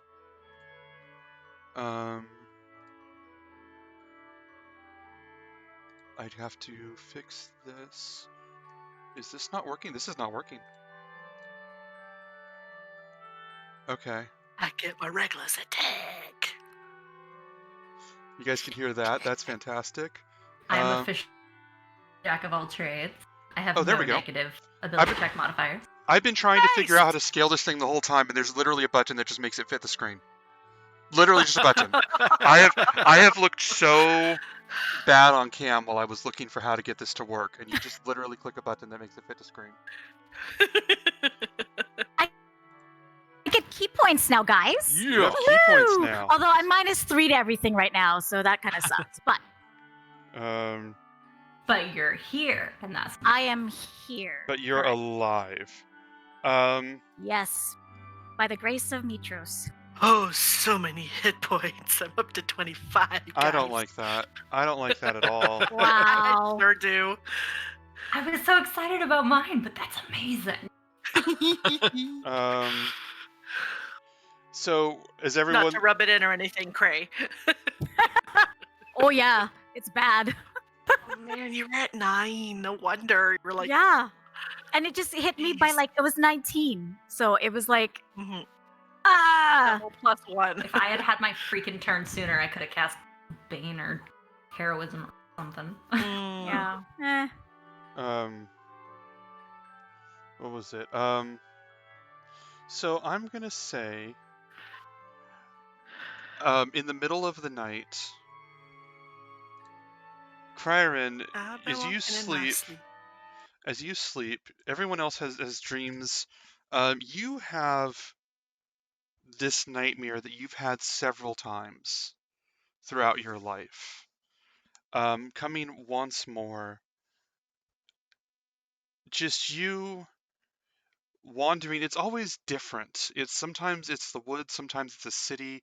It's always different. This time it's the open. You find yourself leaving the cave that the boar was in, walking down this hill, trying to find your way around. You walk by the slaughtered boar with your body still impaled upon it.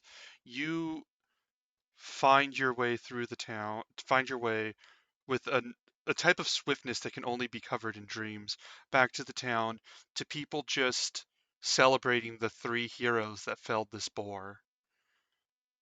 And just this entire version of things where people are talking about, oh yeah, well these three slayed the boar. There was a couple other ones. I think 2 of them died and 1 of them ran off. Whatever. Just they're chatting, and this as you see this version of the world with your death in it, you just hear the same thing you hear every time. This woman's voice just laughing, chuckling, and then just roaring at laughter at the loss and at the distance that you are experiencing right now. Watching this world that would have been, if it wasn't for the skills of someone else, it's not even you that is keeping you, that it earned your place here. And you hear this laughter, and then it breaks you awake, and just, and you are awake in this town. It is the next day, and each of you wakes up wherever you would. And again, giving you full control of the evening. You all can decide where you wake up, but I'll start Krayrin. Krayrin, you hear a knock on your door, and Ismene just goes, are you in there? Are you okay? Yeah, I'm okay. Can I help you with anything? I'll open the door.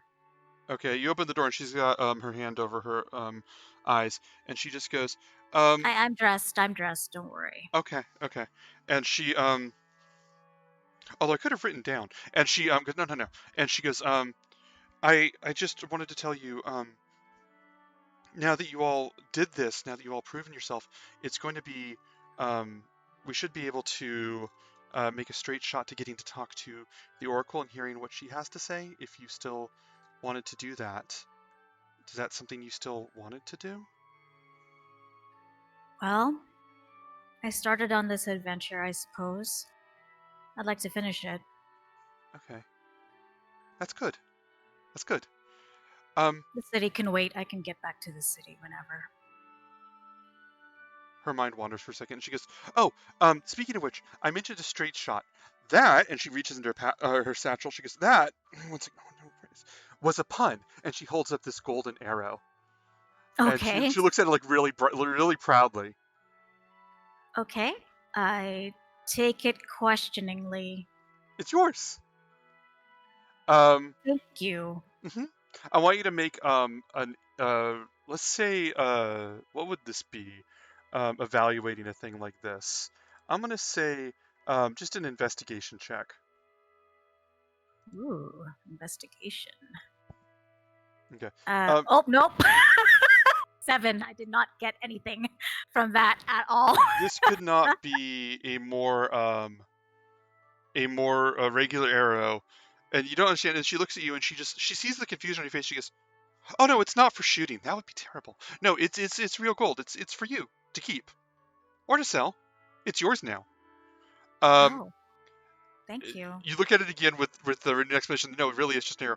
This is truly just an arrow, but it is also solid gold, and it will sell very, very well if you choose to sell it later. And you can also choose to keep it as a trophy. That is up to you. I would say that across the morning, she greeted each of you at different times. Ismene woke you all up, and I would say those of you that she did wake up, she presented the arrow. Those of you that she slept in would have woken to find the arrow near their door.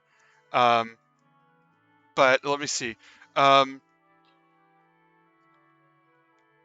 Is there anything particular that you guys want to do before you? Because I'm going to say that you guys would all eventually come downstairs from wherever this tavern to the what was it called? The Sour Vintage is the tavern. You would all eventually come down and see each other in the room. So before we do that, is there anything else that anybody else wants to do? Okay. So we can fast forward to the moment that you guys all got downstairs. Sorry, I'll just sorry. be a few minutes later than everybody else, just because I'll have wanted to find a bath to get the rest of the blood off of me, because apparently I didn't finish doing it last night. I would say the same. Krey would probably just try to freshen up a bit before heading downstairs. Absolutely. So you two wash up. So Euphemion and Callista come downstairs first. You guys see each other. Ismene is already downstairs taking notes, and you guys can start. And she just looks at you both and just goes, "Oh, good morning," and just gets back to writing. Okay. Euphemion is hanging. Oh yeah, I just assumed. I didn't even have you roll for that. I was like, whatever Constitution save that I would put wouldn't match how much you drank, so I'm good. So I was gonna say, so yeah, you guys, you come downstairs. Callista, did you want to say or do anything? All right. So you guys all eventually get down. Kiki, you are the last one down. And the bartender, the tavern runner right now, bartender, this gruff elven lady, just very tall, elegant lady who just looks at you all and just goes, "All right, well, I know that you guys put me out a lot last night, but you did all still do something. So can I serve you breakfast?" And something tremendously greasy, and follow it up with wine. I'm gonna be honest. That's honestly all we fucking have. I would have just done that no matter what you said. And she just turns and walks and goes into the back room. You guys are alone for the first time in a while, alone with just the four of you and no one else interfering. Ismene is also keeping to herself. If there's anything that you guys want to say, or I can fast forward, it's your call. Kiki, good work on that. I heard the rumors and I heard people talking. You did good. I tried to do my best to avenge you. I mean, you came back, so did I do it really, really well? Extremely well. And but Callista, seriously, thank you. Euphemion. Seriously, it was Ismene. I think her prayers really, really helped us. Thank you so much. Indeed. I'm glad you're not permanently dead. Me too. Welcome back, Krey. And Ismene, thank you. Although I may need a copy of that spell myself. Fantastic. Krey looks on and just shakes his head. I love how I love Krey. I love them all, as I'm just saying. What was it? Hold on one second. So after a minute, you just hear behind you. So, what are you talking about? And Ismene is standing there, just writing. She looks poised to write down whatever you guys say as an answer, and she just looks at you all just expectantly, just okay then. And she sits down at the table, and she sort of sits down, and I'm gonna roll a die here. Um, she sort of sits down and just sort of, I need to get in here, and just sort of like pushes down and sits down next to Callista and just like pushes in. I'm sorry, if you don't mind. And she just starts writing in, and she goes, okay, so now that you all are heroes, do you all? And she points to you. You all got the arrows, right? You all got those. Those are from me. Um, those are all very valuable. You can sell them or keep them. I wouldn't hunt with them, but also you're the heroes. Can you imagine if you use that just for one important shot? And she looks down at her paper, just like amazed at herself. And then she goes, anyway, sorry. Now that you have proven yourselves to them and to the people around here, I think that you're ready to hear, and she's making notes, what the Oracle has to say. If that's something that you would be amenable to now. Did you need more time here, or what would you like to do? Breakfast first, then business. Righto. Yeah. All right. So it is breakfast first, and the elven lady serves a lot of greasy bacon, a lot of eggs, some mead, some wine. Okay, I'm getting hungry now. Like, Yeah, wow. sets these out. I'm gonna ask her. Do you happen to have any pickled seaweed, by chance?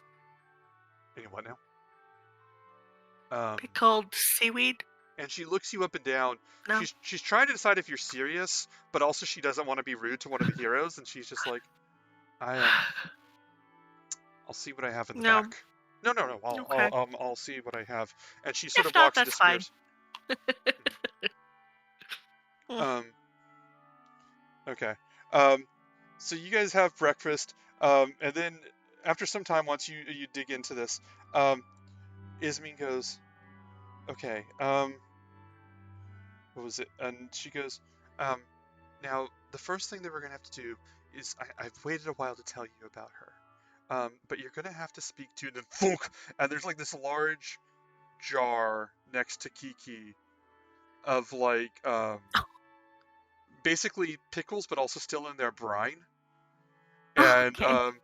and the woman just goes, yeah, that's the best I could do. Yeah. I'll take the jar and I'll take a nice, great big swig of it, like a nice big chug. Put it back down, and then I'll. Krey It's looks totally on it. something Horror. Tammy would do. My dear, I am trying very desperately not to get sick. Please don't exacerbate that. You don't have to look at me then. I'll get you more pickles and pickle juice. And she just turns. Perfect. Thank you. The woman, and Ismene just goes, okay. Looking for her name is Versi. She is I love hearing what she has to say. She's this water naiad, this lady lady of rivers and lakes, and she's very brilliant, and she sees the future. She sees the truth. And Versi is she spoke to all of you. She said she had some important messages for the four of you that she wanted to say. She is a ways away from here, but we had to meet here because this was a good place to start. But if you, when you're ready to get back and talk to her, we can go. We can go now. I'm ready to go now. But also, thunk! And she looks at the glass jar in front of Kiki.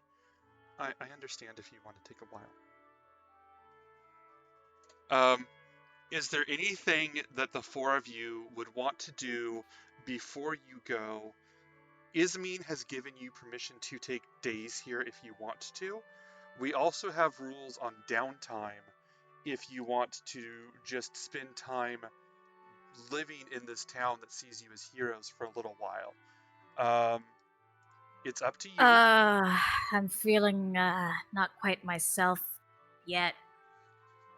I don't know if I'd like to travel right now, but I'll do whatever everybody else says. They've helped me a lot already. How long is the trip to where we're going? The trip to where you're going, I would say would take about 2 days, honestly. And I'm gonna fast forward through most of that.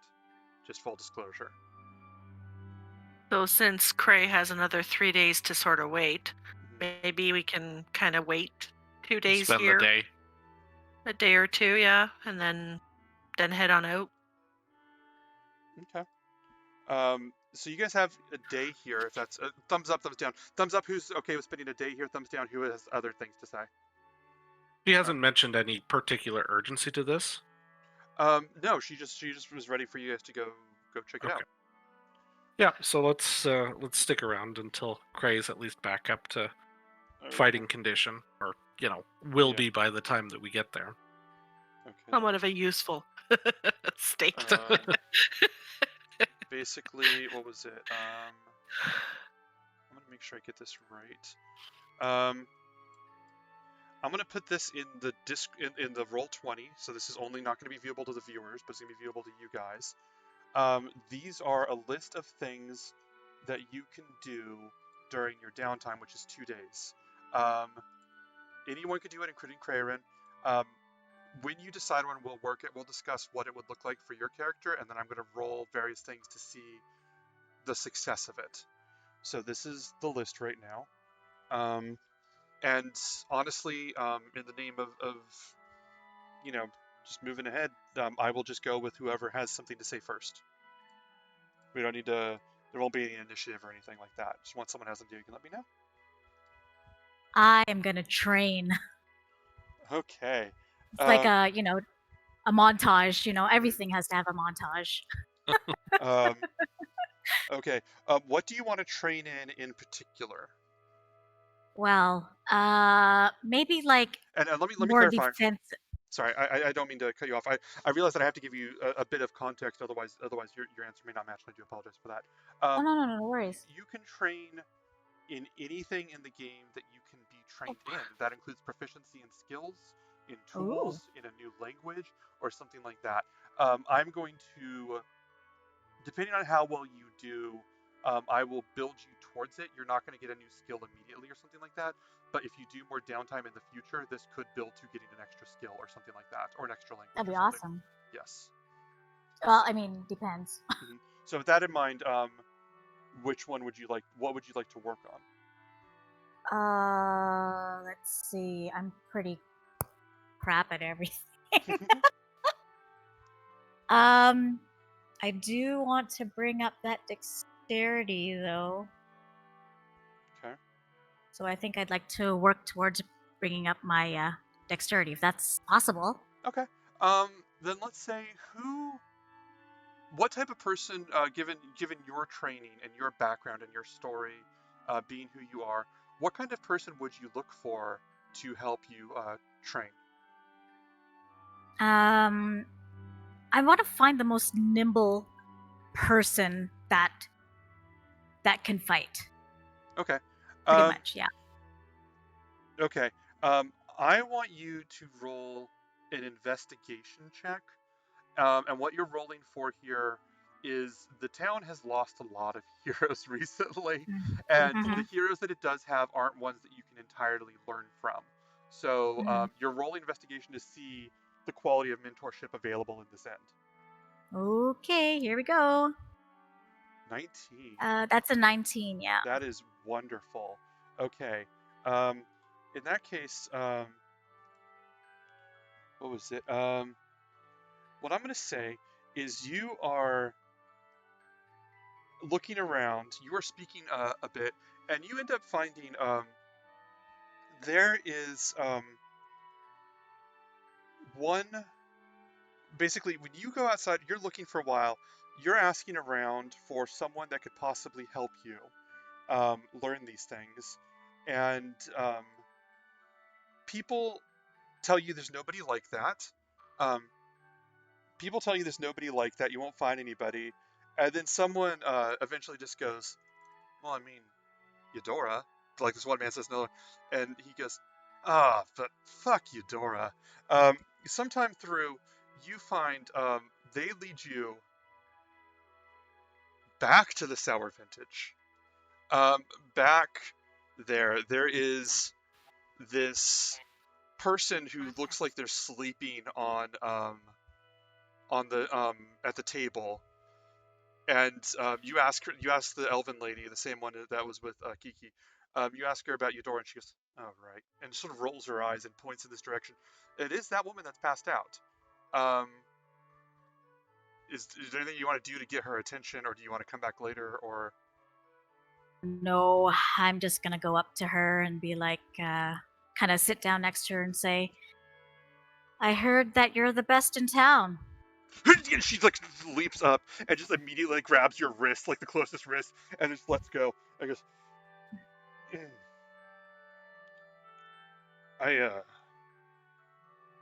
Are you trying to kill me? Because I would have expected more of a straightforward assault than just this here in this holy place. And she just looks at you. When she turns and looks at you, when she says holy place, you feel like you feel like 5 weeks of like wine, just exhaling on her. This woman is this is who they said, Eudora. The rumors were true. This is who they said is the best person in town to teach you anything, and she is clearly like hungover. You wouldn't have seen her at the party last night just because she was so already sloshed before you got there. And she looks you over and goes, what do you want? Are you here to Are kill me? you. No. But are you a fighter? Yeah. Yeah, and she sits up and like straightens her clothes. Of course I am. I'm the fightiest. Okay. Well, I could pay you to Sold. teach me And she some grabs your moves. money and just pushes her way out of there. And she walks out, shoves you out of the way of like the table area, and starts to walk to the door. And she turns around. She goes, "Wait, you were paying me to fight you, right? To teach you Well, fighting? yeah. Oh, thank the gods, because I already took the money." Um, and she goes, "I did not want to have to. Okay, let's go." And do you follow her? Well, I go grab like a thing of mead first, Mm-hmm. and then I'll go follow her. Okay. You follow her out, and she's like, okay. Now, what was her name? What was her name? People call me Krey. All right, people call me Krey. What I'm going to teach you is I'm going to teach you how to take a punch, how to give a punch, and also how sometimes now people in the group they don't like me when I say this, and they think that I'm not making sense, and they don't want to teach me these, and they don't want to work with me on these things. But I'm teaching you. Sometimes when you're not overthinking things, that's when you're the thinkiest. And she takes this flask, like this bottle next to her, takes a drink, and goes, all right, let me show you what I mean. And she just sort of motivates you. She sort of implores you to get into like a battle stance. And with And I do. with a surprising amount of focus, she comes right at you. We're gonna cut away to someone else. Let me see. Since it's all everyone else has had a chance now, I'm gonna roll. I think you know where we're going with this, Jen. What was I gonna say? I do. Does Cool. everybody else though, like in the audience and stuff? We'll see. 'Callista, what did you want to do during your downtime? Uh, What was I gonna say? Cool. We'll see. Callista, what did you want to do during your downtime? I Callista, what did you want to do during your downtime? Callista, what did you want to do during your downtime? So I kind of want to do two things. I want to gamble, Okay. and while I'm gambling, I want to see if I can learn any more rumors about my new compatriots. Yes. I forgot about the rumors.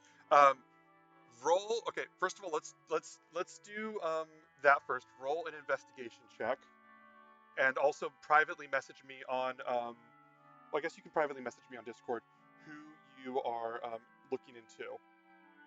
And you can get 2 rolls. Roll investigation for one, then tell me. Then investigation for the second one, and tell me. Okay. Because you get 1 for each day.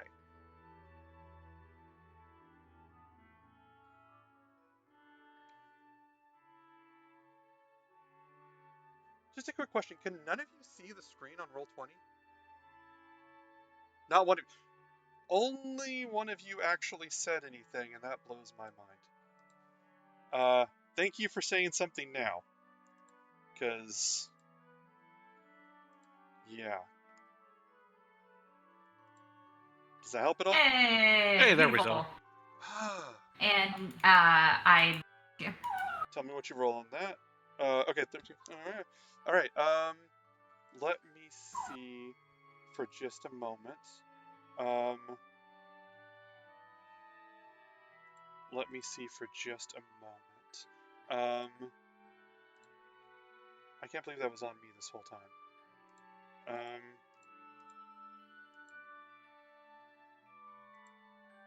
I'm gonna have to look up something. I'm just gonna be blunt. Krey and Kiki, can you both just send me the 3 rumors real fast that you have? You don't need to put them in any order. I'll take care of that. If you just message me them on Discord, and I'll get that going. Meanwhile, I will say, Callista, since you are gambling, I want you to make 3 rolls, and if you could put them and label them in Roll20, you don't need to name each one right now. I want you to make an insight check, a deception check, and an intimidation check. Before you do, though, tell me how much gold you are betting. Well, it depends. Am I free to pick what method of gambling I'm doing? These will be the 3 rolls no matter what you do. But you can, if you, Yes. I don't know where you're going with that. Tell me where you're going with that. I am proficient with playing cards. Okay. Then I will allow you to re-roll one of those. Okay. But tell me how much gold you're betting, and then what was it? Are you guys? Can you 2 send me? There we go. Okay.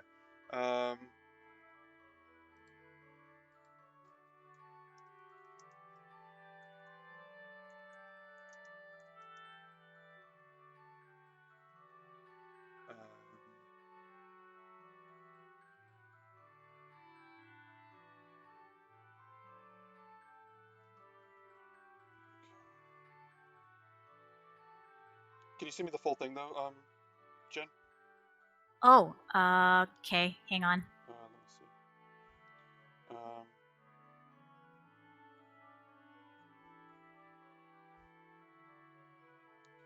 Okay, I see it. Never mind, I got you.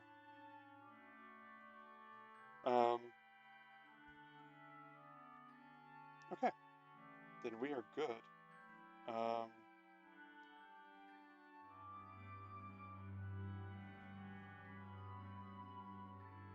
This So, music reminds me of like a first level game, and we're like, just in the town it's of the like first, the town starting. That's good. Yeah. Okay.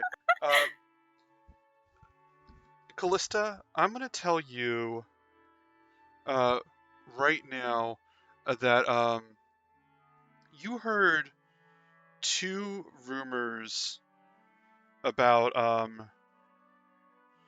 you heard 2 rumors about Krayarin right now. The first one being his family has done a lot of traveling, or has come from farther away than most of the people in this area. His grandfather in particular did a lot of traveling. Basically, people are talking about him, and they say that most that anybody can figure out, he comes from farther away than anybody else. Then what was the other one? Let me see.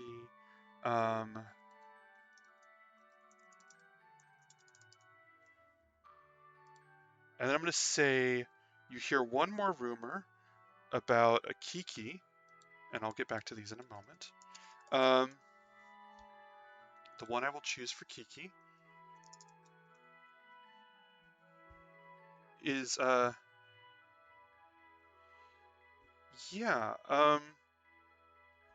Kiki has an ability based on something that somebody saw previously. Someone saw her, or saw him, her last night, looking at the water, and this person is spreading a rumor that you would hear again elsewhere, that Kiki can hear prophecies. Kiki can hear prophecies and hear information that most people can't, but that she often doesn't remember them or doesn't hold on to them. You hear one more rumor about Krerin, which is that what was it? You heard one more rumor about Krerin, which is there's a lot of thieves guilds, a lot of criminal activity within this land, Thylia, and a lot of it's run by the what people call the Cult of the Snake, a criminal organization. The leader of the Cult of the Snake is referred to mostly as the Lady of Coins. You have heard a rumor that Krerin's connection to this criminal organization isn't what most people think, but that he is actually connected to the Lady of the Coins by blood. All of these different stories about his origin. Now, that being said, how much do you want to bet while you're gambling? 5. Okay, so 5 gold. All right, so put 5 gold in chat. I'll put it in chat actually. Thank you. So I want you to roll insight. I want you to roll deception and intimidation and label them all in the chat. What'd you get for insight? Okay. Insight, I got a 15 total. Okay. 15 for insight. And then deception, that's a 19 total. And what, intimidation? Is that the last one? Yes. Okay. That's a 7 total. Okay. Do you want to re-roll any of those? Yes, I want to re-roll intimidation. I rolled a 3. Okay, that's fantastic. Yes, that's a natural 20, so that's a 24. Okay, now I'm going to do some rolls on my part representing the people that were against you.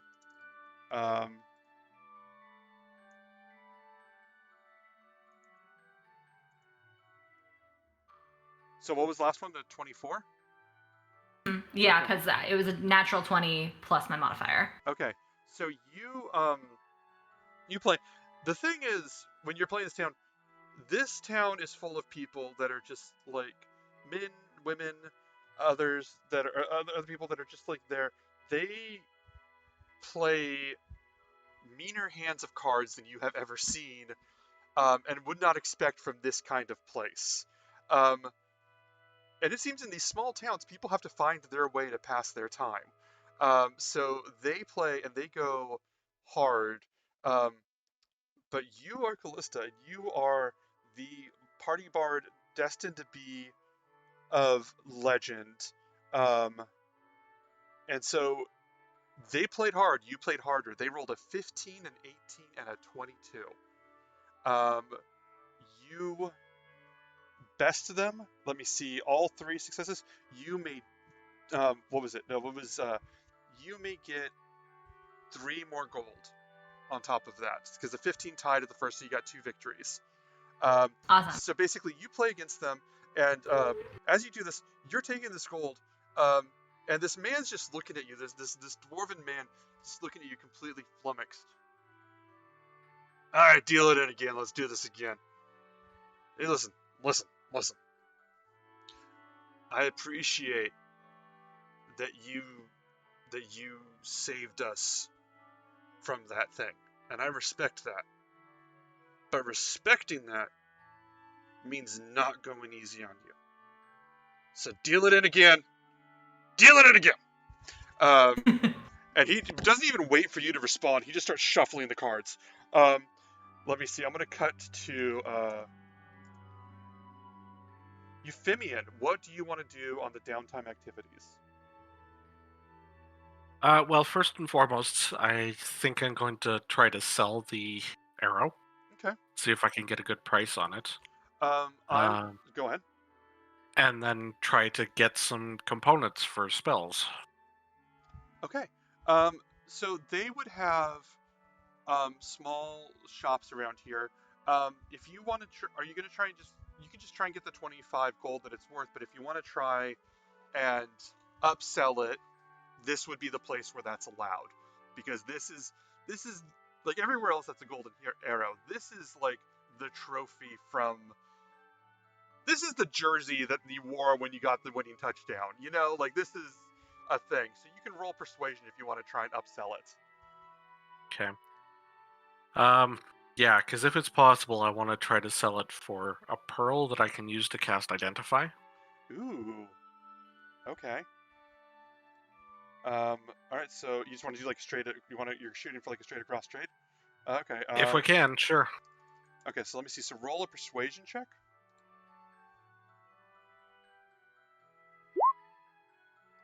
I'll add a D4. All right. So what's the total? 23. 23. All right. So I'm gonna ask you if you what was it you go there, you find this shop, this old withery man, and just looks at you and goes, "Oh yes, I know you. I've heard a lot about you.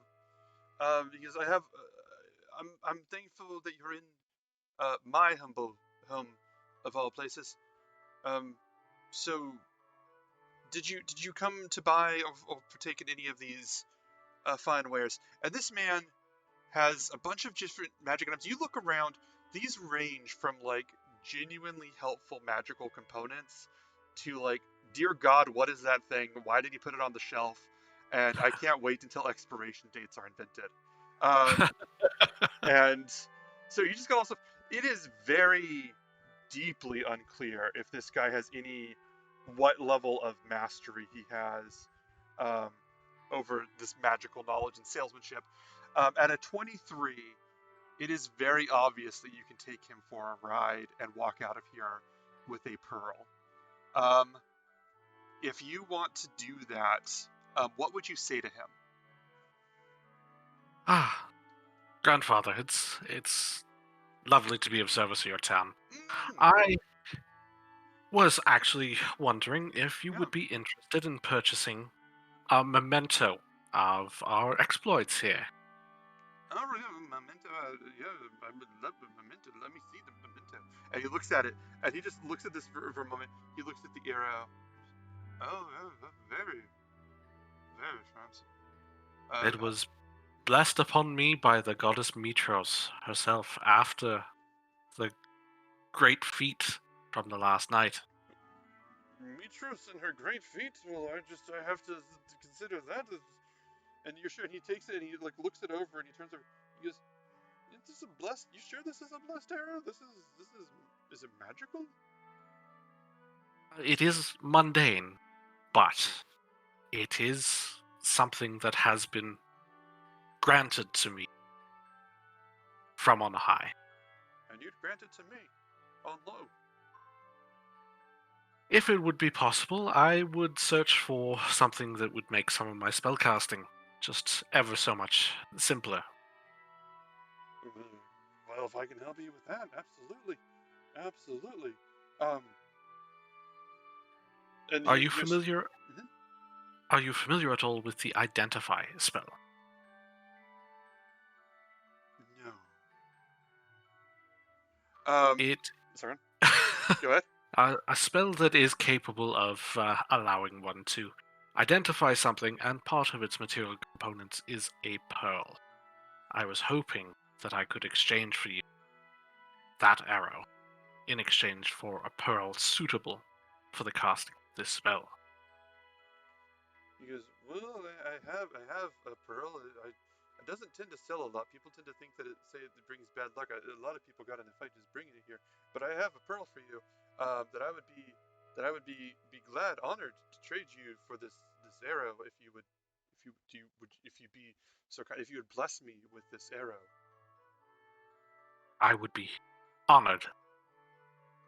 Oh yes, me honor. And he walks over, comes back, sets down this pearl. This pearl that is clearly like, I mean, mathematically it is 4 times more valuable than the arrow, and it is very obviously, even for a holy item or like a literally blessed item, just an uneven trade. And he just looks at you and just goes, "Can I help you? Can I get you anything else?" No, I believe you've been entirely too helpful. Thank you so much. Probably. Thank you. You have a wonderful day. And he looks at this and goes, "Oh, blessed foot arrow." And he walks off. We're going to check it back. Kiki, what did you want to do in your downtime?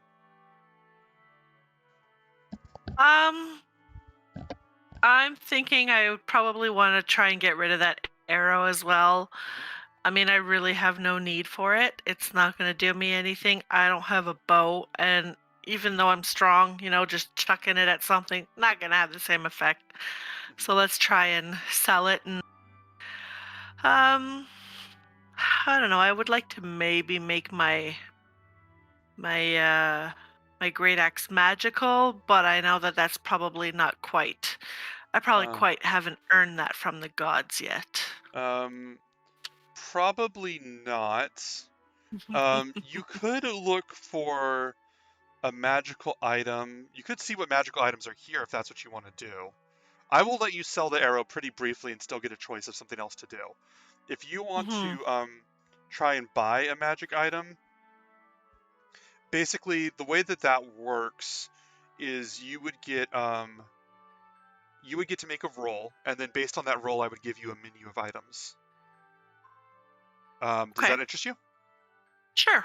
All right. Now, typically it's a persuasion check, but I'm gonna say it's an investigation check with advantage. Advantage being, people are working with you and stuff like that.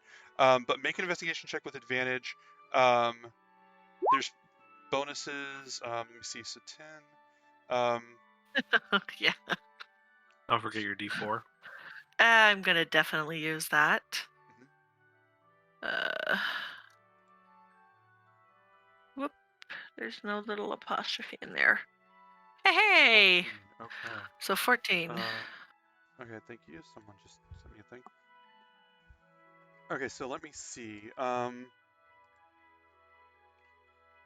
Let me double check what I've got here, because this actually requires a bit of rolling on my part. Oh, wow, that's good for you. What is he talking about? You don't get to know.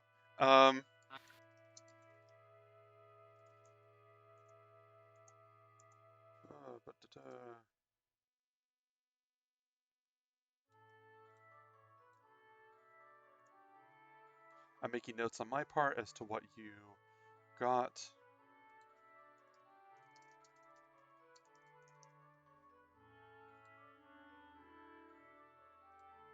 Maybe you got more pickled seaweed. That would be amazing. What did I do? A jar of endless pickled seaweed. Endless pickled seaweed.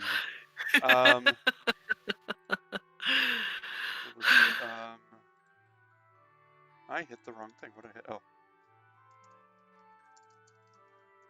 So you go into this, you basically find, you're looking for the exact right location to find and basically buy any magical resources. Maybe a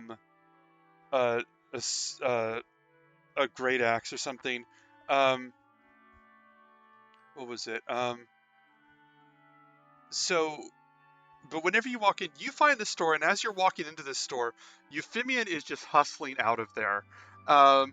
You come into the store, and this man goes, "Oh, hello, can I interest you in an arrow?" What? Can I interest you in an arrow? No, I have an arrow. Oh, okay then. Goodbye. And And he just starts to turn around, and then he like stops and turns and goes, "But did you want something else? Did I oops?" Hey, this is the arrow that killed that boar. So is this one. Maybe. Nah. I don't know. No, I'm the one who dealt the killing blow. You know, I was right there, and I had an arrow that was beside me. I picked it up. I went, ah! I wore the blood. Oh. Well, this one is entirely less impressive, and he sets that one on the table. He goes, okay, well, the last man made me trade for it. If I need the whole collection of golden arrows. He goes, I have to try really hard. And he reaches under the table and he pulls out this box and just sets it on the table. There he goes, maybe just trade the arrow for one of these things, please. And when you look into the box, it most of it is complete crap. Like some of it is like there's like socks in there, and then there's like and it's a big crate. It's like a big box. Sorry, there's like socks in there. There's like potion. There's like flasks of water that are literally just flasks of water. But when you look in, 4 things catch your eye, and this is what I rolled for you based on everything you did.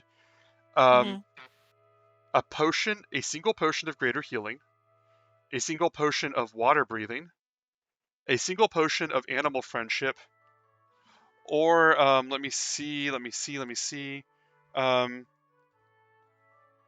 Let's look at. I would say leather armor that has like a bunch of strange aquatic symbols on it. When you look at that one for a moment, he goes, oh yeah, that one is a swim fast. It's a fast swim. I don't use it, mostly because I'm old. I work here, and also I can't swim. That last one's a big deal. I mean, seriously, man, look at me. Do you think I need to swim to know how to swim or how to breathe underwater? Come on. It's just a box. I can't say what's in the. I can't speak for the box. It meant you no harm. Do you? I just want the arrow. I have to get the whole set. How many of them are there? It is a limited set of like. Yeah. How many did you say? 4. 4. I could have half the set. Ugh. I could buy back my house. Just pick something here.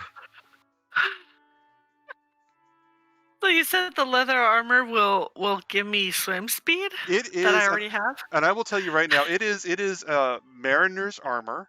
You can swim. You can swim as fast as you can walk, is what that does. And also, if you hit 0 hit points, it immediately becomes buoyant and starts floating you to the surface. But only if I'm in the water, right? Yes.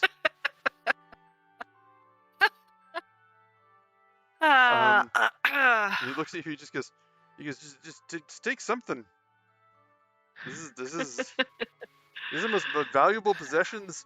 These are the most special potions. My favorite armor that I've ever been able to get. These are my luckiest socks. Just anything. Just pick something. What do the socks do? Oh, they're very comfortable.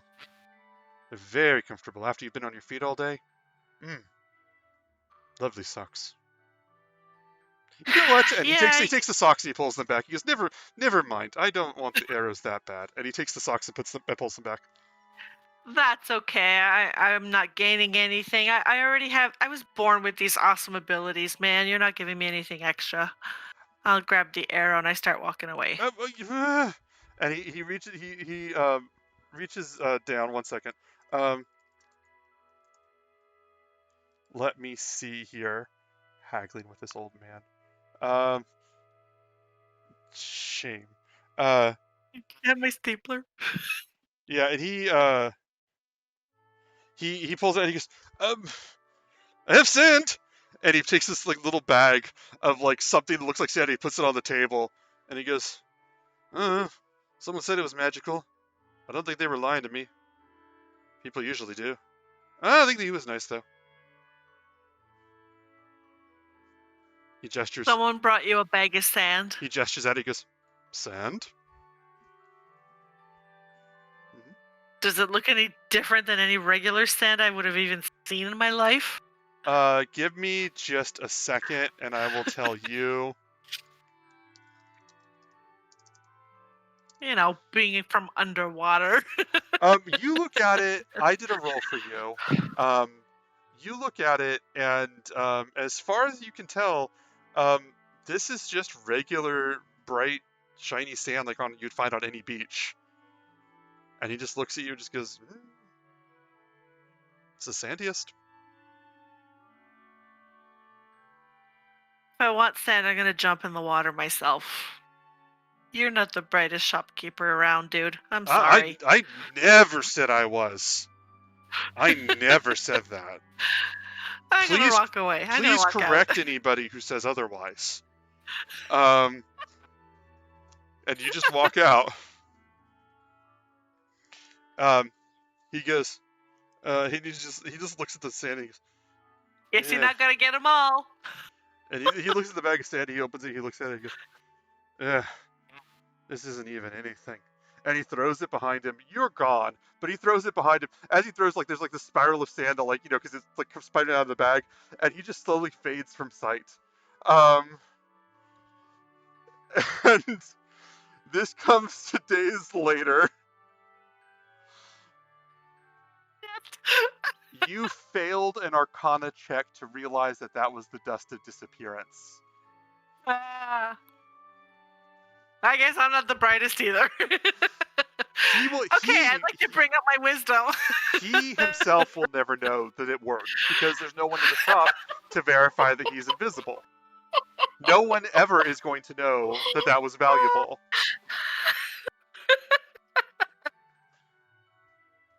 Oh, I rolled 5d4 on a certain treasure chart, and you could have had your pick of any of those.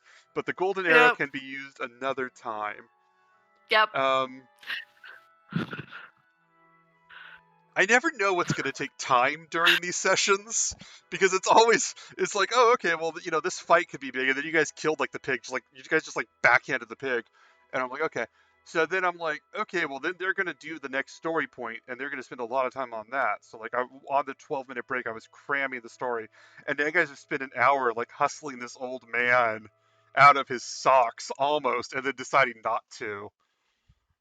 And I'm just like, I don't fucking know how to gauge time in D&D anymore. But it is, I'm going to say it's the end of the 2 days. I don't think anyone really needs an epilogue, except that Crayon, you would learn, Eudora does actually know her shit. Basically, she is deeply unpleasant. I'm not going to mask that. She stinks. She doesn't listen. She is antagonistic, and it becomes obvious that she actually genuinely is one of the best fighters in this town by a significant margin, but didn't get pulled into the boar business by a mixture of her constantly being passed out and nobody wanting to be near enough physically in range to ask her to come help. But with dedication, she does in fact know quite a bit to get you started, and a lot of this is starting to make sense for you. You have other things in mind, I'm sure, but I'm also going to give you,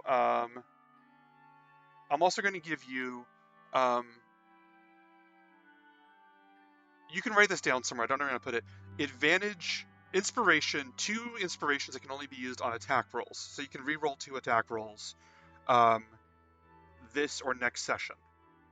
And then it expires. Wow, that's awesome. So that's what I'll give you. Yeah.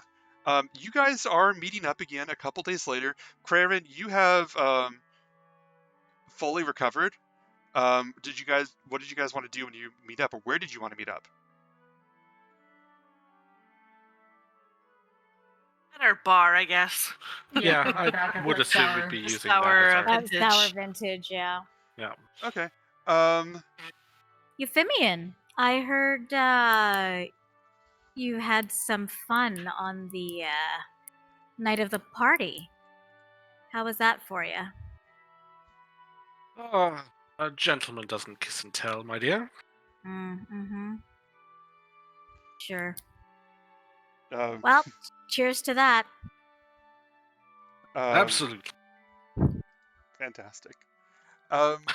Is there anything else that you guys want to say? I'm sorry. I almost jumped in. I never know when to say something. I apologize. Um, but you guys are there. Very soon after you guys are there gathered, Ismene is just with you. She's got her satchel. Her clothes are as clean as they've ever been. Her satchel is full of scrolls. She's got a new scroll she's writing things down on. She looks very prepped and pepped and ready to go. I don't know how else to say this. Just rocking major Rachel Berry vibes as a throwback to for some of you. Um, and she's just like, okay, well, it's been an interesting couple days. I think I lost track of a few of you there. I'm sorry about that. I was writing down this story. Um, there was this man who just really really sweet old man, Hector, and just uh, well, I'm trying to figure something out about his store. And she just makes some notes. And she goes, so anyway, that's my problem, not yours. Is there anything that are you all ready to go? You guys are under no obligation to say that. I am not trying to push you forward. This is Ismene seeing the four of you in the same room together and just being pep and ready. But you guys don't have to. You guys are under no pressure or obligation. I want to clarify because I know that can be read as railroading. So, it's your call.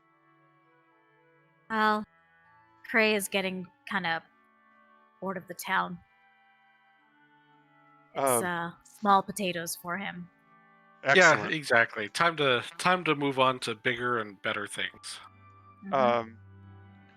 All right, and she goes, absolutely. Um, she goes, and she just says, all right, well, I will lead the way. It should be a little while, so I hope you packed your walking feet. Okay, that was bad. Okay, let's go meet the daughter of Sidon. Let's go. And she goes to walk you guys out. Just casually mentioning it. Over the next couple days, she leads you across the countryside, talking about Versi, this wonderful oracle who says all kinds of truthful things, and some of them are about the future days, the end of days. Some of them are about times that were lost that could have that never were. Someone who just like one person who just is and never was, and just all of these different stories. And then she mentions that Sidon is, or what was it? Versi is a water naiad, one of the many, many, many children of Sidon. But she's really nice. She's really nice, everybody, and she insists that you guys, after a As while. sort of as she's going along like that, Mhm. my quill will have appeared, Okay. and it's just sort of transcribing the stories that she's writing independently of me onto my scroll. Okay. Um, that is fantastic. Um, you're going to, you know what, I'm thinking about it, and yeah, I think everybody else got magic items or boosts or gold, so I'm gonna say, um, Krarin, you can have advantage. You have an advantage on attack rolls till your next long rest, if you want. Ooh. Um, Oh yeah. because I'm thinking about like that's how you spent your entire downtime. I need to go into that more. Um, but what was I gonna say? I never sold him my arrow. You never sold him your arrow. That's right. Oh, I walked out. I got nada. We got to come up with something. I got to come up with something for you. I got to come up with something for you. Um, I will have something for you soon. Um, so what was I gonna say? Um, you all travel a ways. You get she starts to lead you up this rocky hill this mountainside. She leads you up this rock part. She's like, okay, now this next part's going to be a little much. I'm sorry about that. Just keep going. And uh, well, ignore the steam, I guess is what I can say. It's gonna get hot. And she leads you up this hill. As she's leading you up this hill, she the the hill rises. You get higher up. You see like this bridge. She leads you across a bridge to a different part of the mountain, and you're in just this true rocky, elevated territory. After a while, it starts to feel hotter. She has you cross another bridge. As you look down and you see the mist and the steam from the water beneath, like 100 feet below. Um, she leads you that way. She goes, just don't look down if you're scared of heights, or do if you're especially reckless, but don't. Um, and she's just leading you. And as you guys get closer, you walk along. When you get to the next rocky hill, or the next rocky road, um, it winds down lower into a cave. In the cave, you feel the steam and the mist more and more as part of the ground starts to break away, and you see like a river, a current running through of boiling hot water. You walk through, and as you're walking through, I'm gonna roll to see something along the path. Kiki, this hot mist and boiling water is the opposite of your comfort level in every way. You are sweating more than most. I'm not penalizing you, but you're sweating more than most. You're feeling it, and it is unknown how much longer you can go, to put it bluntly, before I would start making Constitution saving throws or anything like that. As you're coming along, you hear this voice from the mist and the steam that just says, "She's lying to you. She's lying to you. You're walking into danger. The daughter of Sidon is not to be trusted. Tell your friends, turn back. Tell your friends, turn back." This just voice, almost just echoing from the steam itself, from the water. And Ismene just turns around and goes, "All right, now we're almost there." Looking at you. Kiki, you have an action if you want to take one.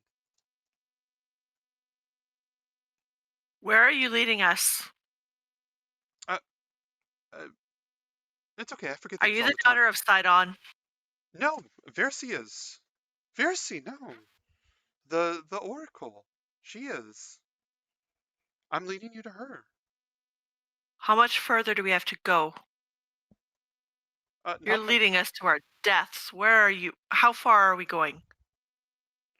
I hope I'm not. I'm trying to lead you to help people.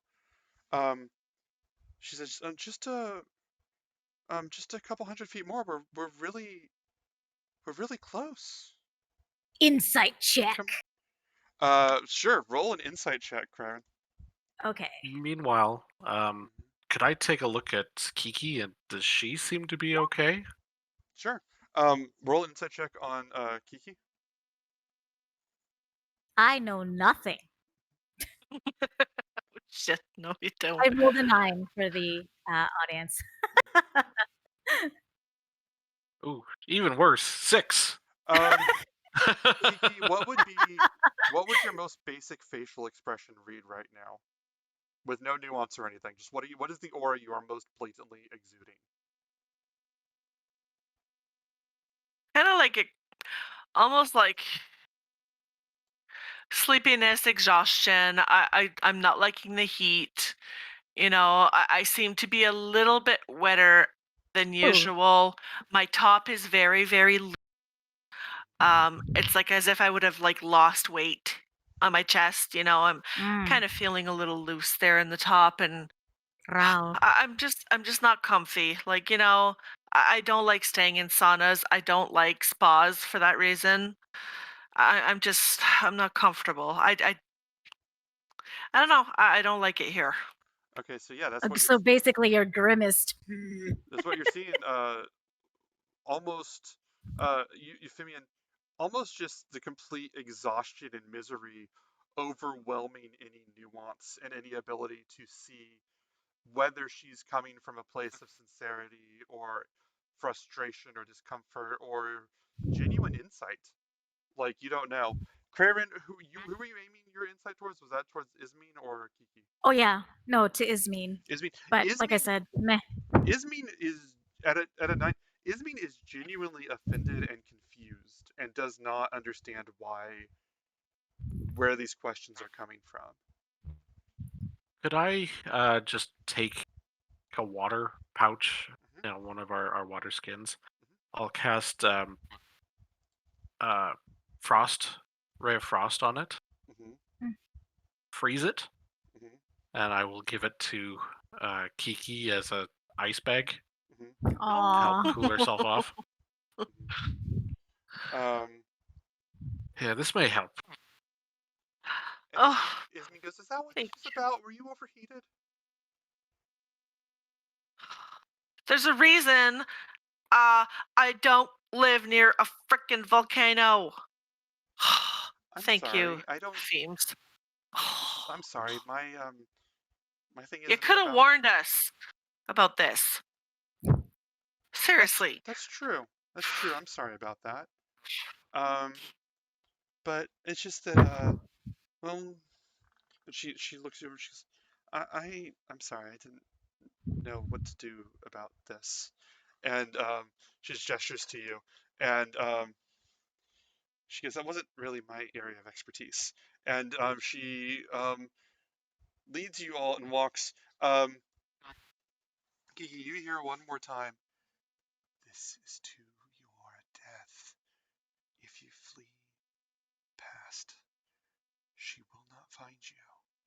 And what there's, you can, when you look over, again, we're doing theater of the mind at this moment, but when you look over, basically the mist rising from the water, steam rising from the water is heavy enough that if you were to try and disappear behind there, um, it is very likely that Ismene or the rest of the party would lose track of you. If you do want to bail out on whatever's happening here, this is an excellent opportunity to do it.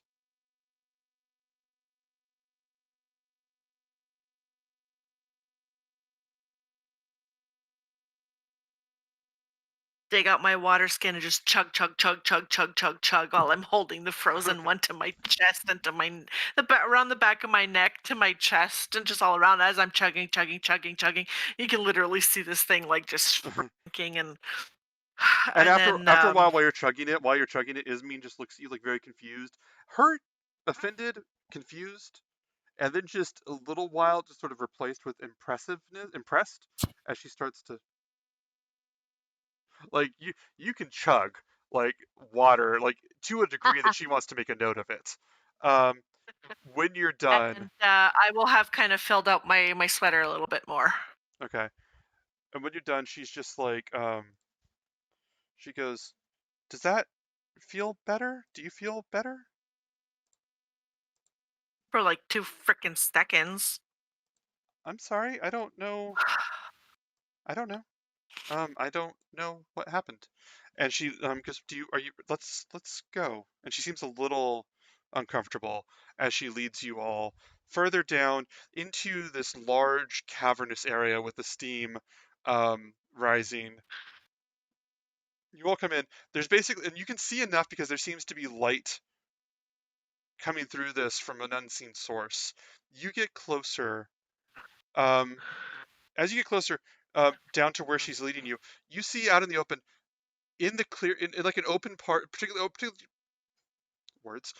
the open part of the cave, um, you see stone steps perfectly carved leading up, and you see some sort of building that has been carved into this place. As you come into sight, you see pillars leading, holding it up, like lots of them, just like rows and rows and rows. And she goes, here it is. This is for the Oracle of Versi, aren't you? Oh no! And she recoils. She was ahead of you guys. She goes, oh no! And she pulls back. When she leans back, those of you that look ahead will see for a second. There are 4 soldiers that are just sort of sitting on the steps. Three of them are sitting on the steps. One of them is leaning up against the wall. 3 women, 1 man, and they're all standing there. They're they're all at the steps, and they're just looking around. They don't seem to notice you guys at all. Ismene is just hiding behind a rock, like with her paper and her quill, and she's like, I don't know who they are. I don't know who they are. I don't know what's going on. And she just sort of looks at you all like expectantly. You just pull out your axe. I'll take out my axe as I'm handing probably a really drippy, soggy water skin back to Feems. Just hold on there, Kiki. Let's see what's happening. Let's observe. I don't know what's going on. Are we gonna hide? Are we all hiding? Let me see 1 second. I was not planning, but if everyone else is doing it, I will pull back. Kiki, you hear the voice coming from the waters again. They are your friends and your last hope. Don't let her trick you again. Sorry, don't let her treat. Don't let her trick you cut again. out again. So don't let her trick you again. Allie, Callista, what did you do? If people seem like they're not sure what to do, I'm actually just gonna walk up to the soldiers. Okay. Oh, yes, girl. You walk up to these soldiers, and when you walk up to them, it's almost not necessary for context. Sorry.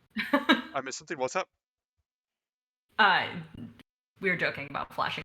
I said it's almost necessary. Okay. I don't have a way to comment on that on air. So you're fine. Okay. So anyway, you walk up and you see these guards, and one of them, one of the women on the steps sort of sits there and stands up and goes, "Who goes there?" She holds out a spear. You. Who goes there? You. Hi.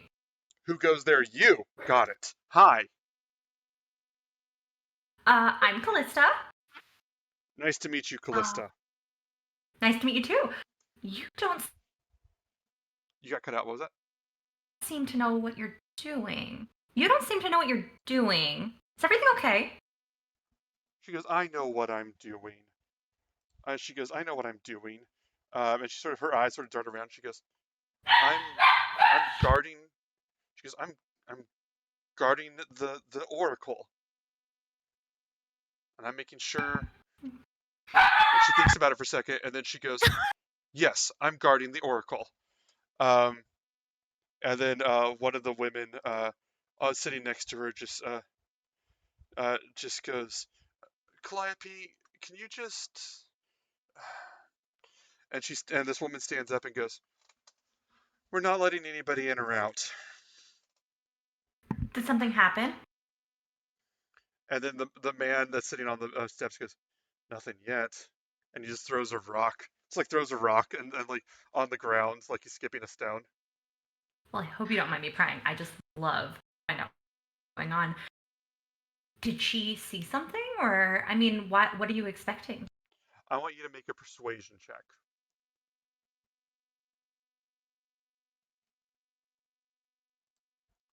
I forgot to put on the music I had. Let me see if this works. I rolled a 2, Ooh. so that's a 7. Oh. I got this music now.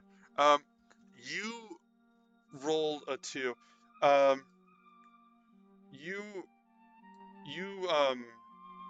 roll this, and what was it? Did I get the music wrong? Anyway, so you rolls, and what was it? The woman just goes. The woman Calliope just looks at you and goes, "No, who are you here with anyway?" Well, I was Well- sent for. Would you I believe will it? walk up to Callista or behind Callista with my great axe on my shoulder. The Oracle called for us. We're the heroes that defeated the Sidon's boar. Can you believe When- it? We have an appointment. When Kiki looks like she's going to go forward, Mm-hmm. I'm going to cast Disguise Self on myself. Okay. I'm going to make myself look, basically Conan the Barbarian. Okay. And I'm going to come up in lockstep with Kiki, looking like this great big thing. I would advise you move, or you will be moved. Roll intimidation with advantage. Yes, yes.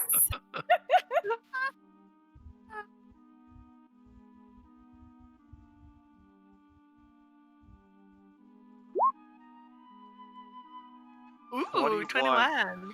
Oh, nice. I, of And- course, at this point, am alone behind the rock, and that's dumb.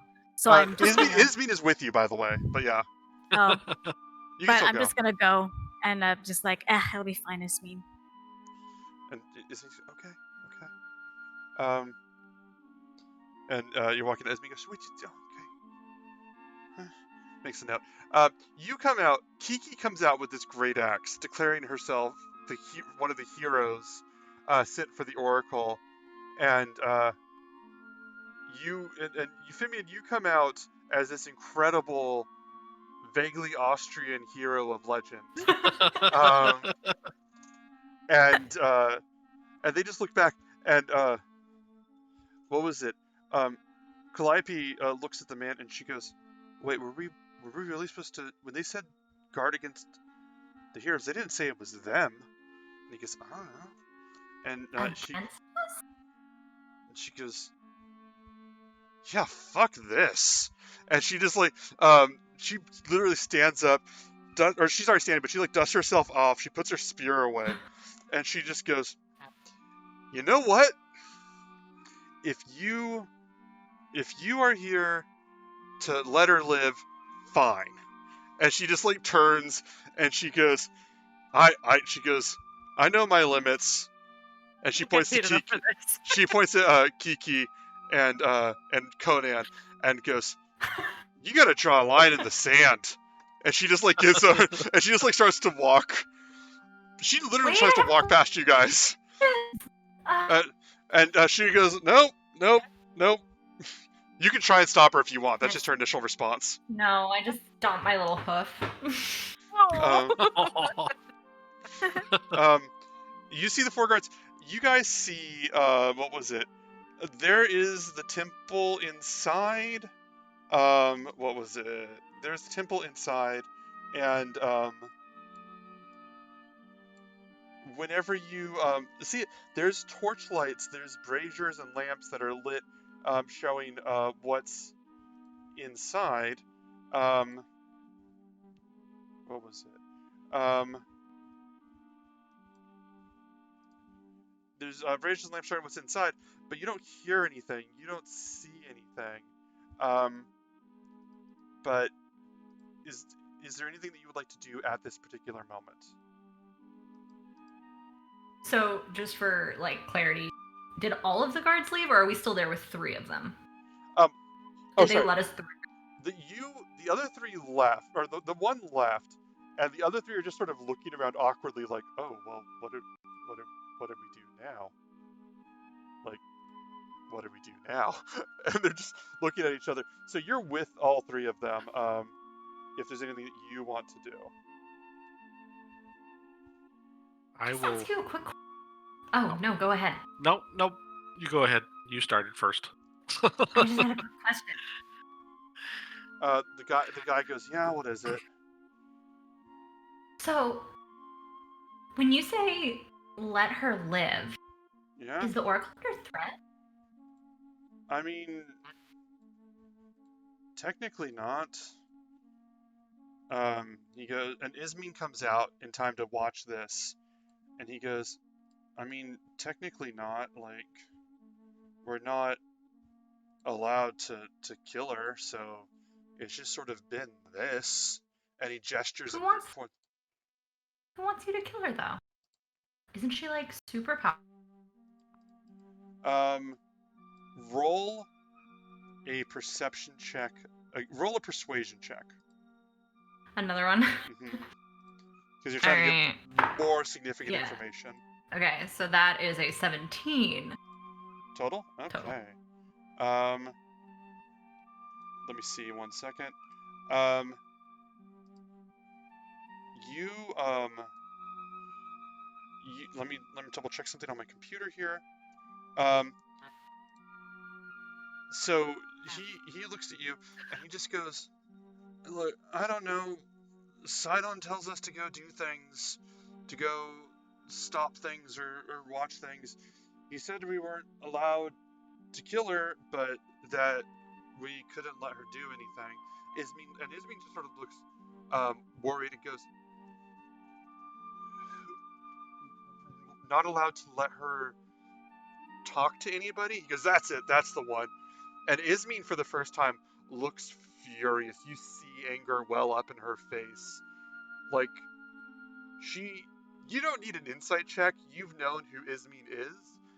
And for the first time, it looks like she's taking something personally and getting ready to get involved, as she would put it. It's anybody's action Oh, now. shit. Yeah. Are they letting us?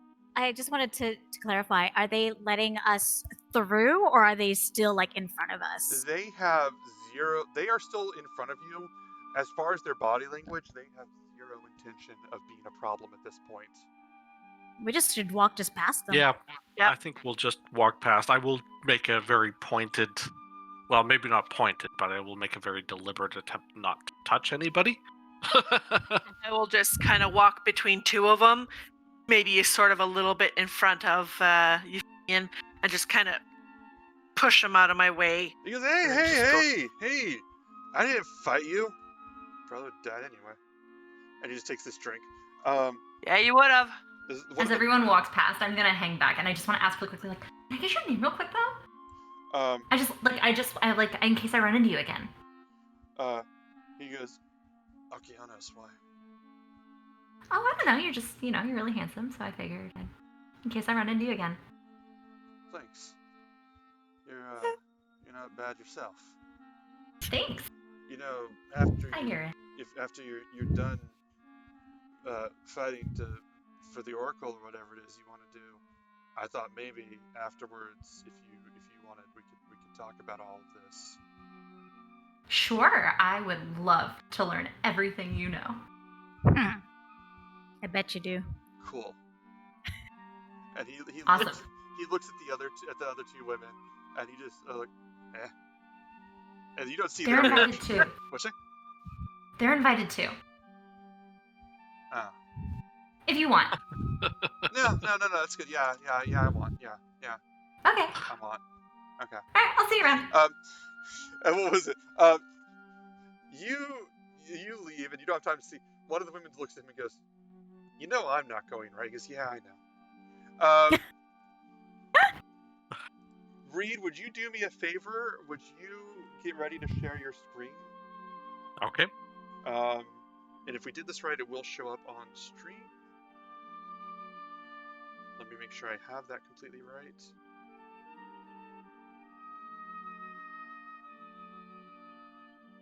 Don't tell me we have like a boss battle again. Dun, dun, dun, dun, dun, dun, dun, dun, dun. Oh, that's I awesome. said, That was great. well, Kiki's pretty He's also awesome. musically inclined. Did you show the screen read, or I don't see it? It's still black for me. It's still black for me as well. Really? I put you here. I don't know. No, it's complete. Okay, then I don't know what's happening there. Is that There okay? it Oh, is. wait. There it That's is. the whole. That's the There it whole is. map, though. That's the whole map, though. No, screw that. Screw that. I need to figure out why this isn't working. Anyway, we'll come back to that. You know what? No, we're gonna do this a different way. We're gonna do this a different way. I'm gonna take. I know what I'm gonna do to fix this. I'm gonna do this. There we go. I'm a good DM. Okay. Just draw shapes over the things we can't see. Put giant like green question marks. Yes. Okay.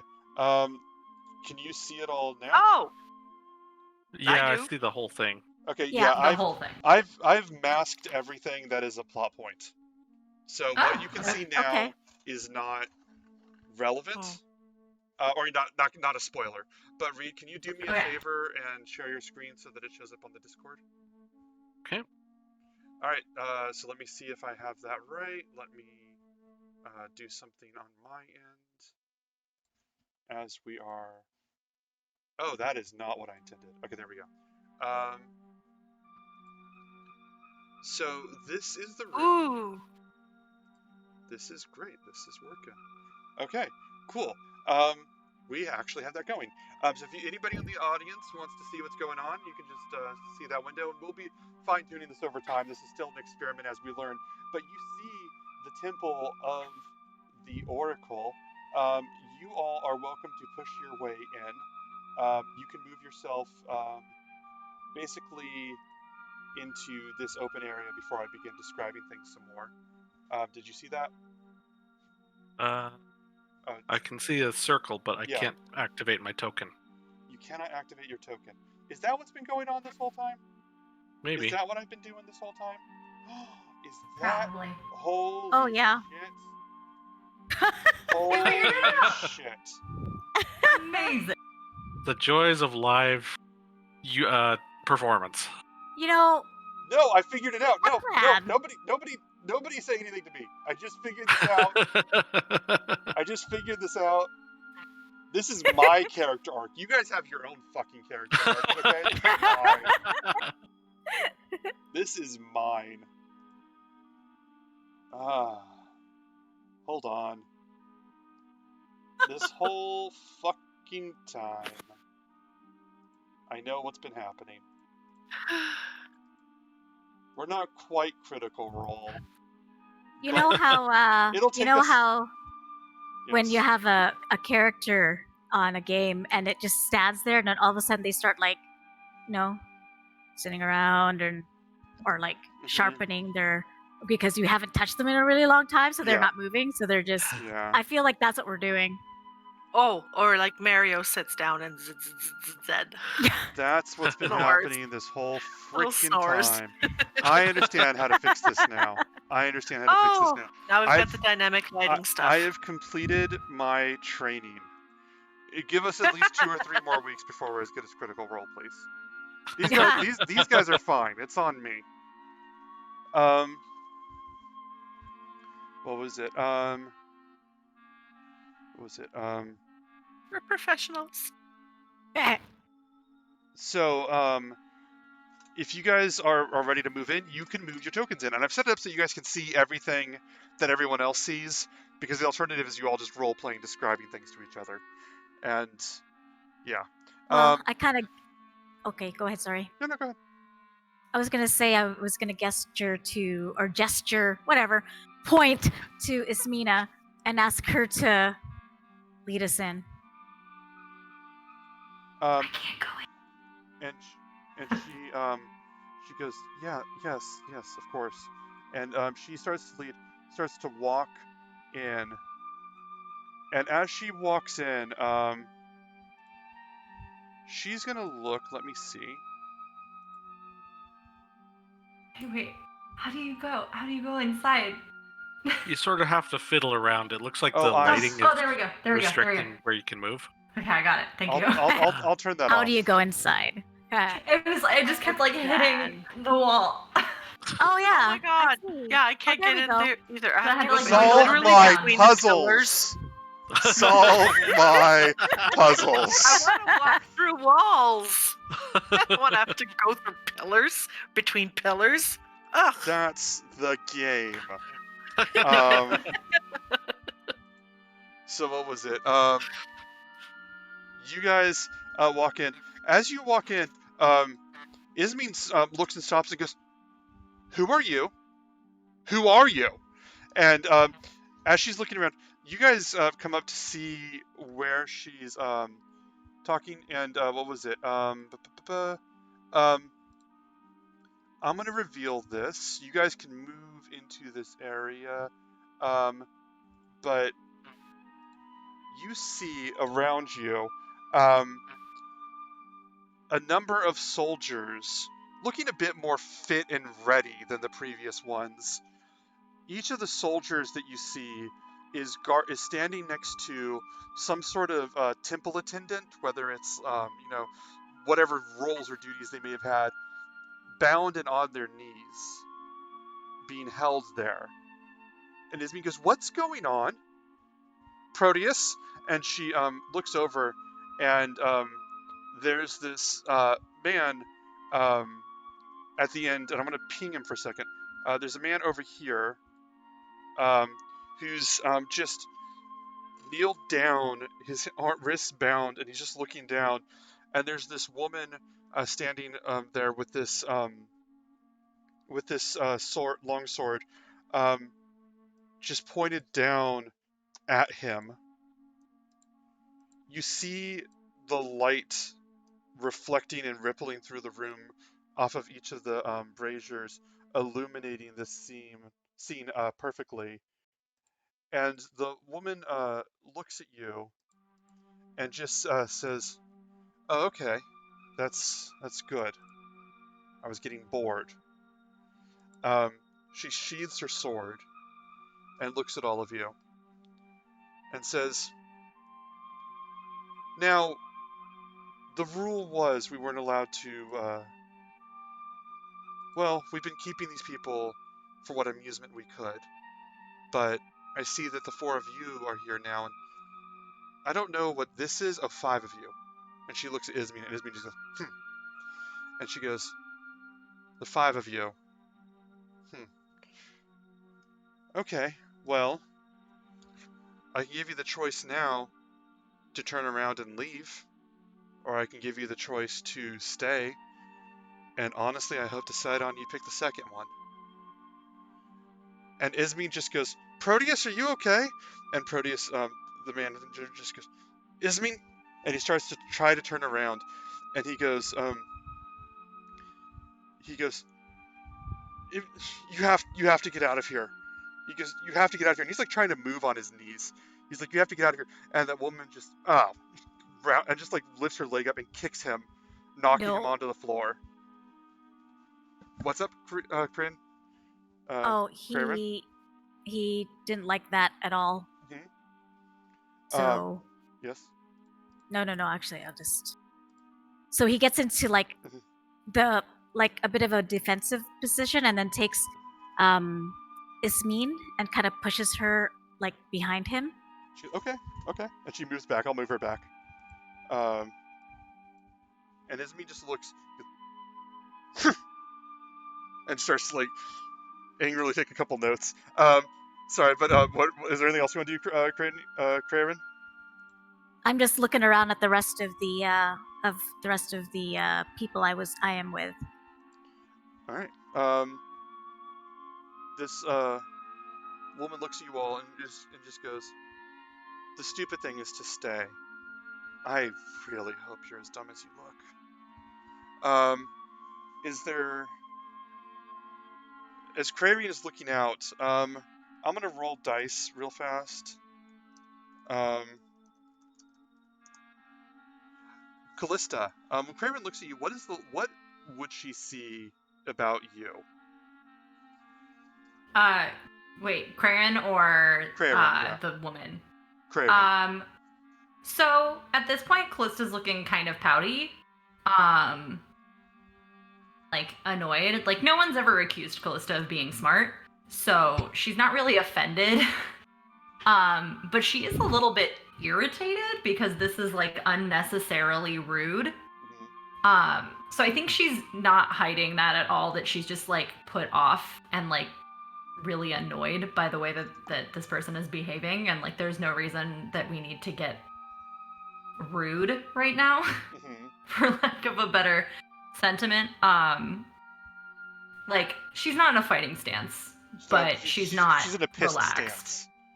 Yeah, like arms crossed, like pouty. Okay. And you're like tapping probably. Yeah, like like I could go, but I'm not gonna start it because we're civilized. I love that. We're civilized. That's fantastic. What was it? So she's looking at all of you, and Proteus just is laying on the floor, and he goes, Ismene, and she goes, yes, and he just goes, just don't let the witch hurt Versi. And Ismene goes, what? And she stops writing for a second and goes, what witch? And the woman that was threatening you walks over and stands next to him. Proteus is on the floor, and he sort of tries to brace himself, and she goes, actually, no. Yeah, tell him what witch. And he just says, Helica, they brought sea hags here. They brought a lot of people here. They don't want anybody getting in. And this woman turns to you and just says, well, you heard it from him himself. He has no reason to lie to you. It is anyone's action.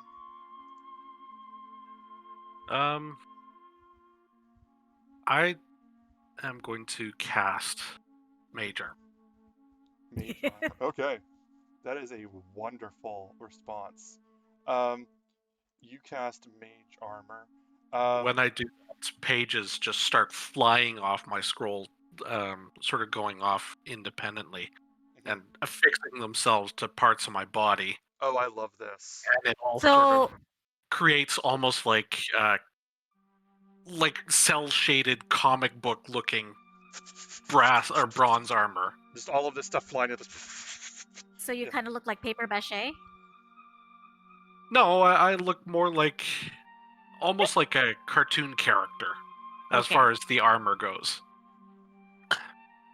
And she looks at anything that's not armored is normal. It's just can she see? I don't know if she can see. Yeah, she can see you right now, I would say, over. I'll say that. Just for narrative's sake.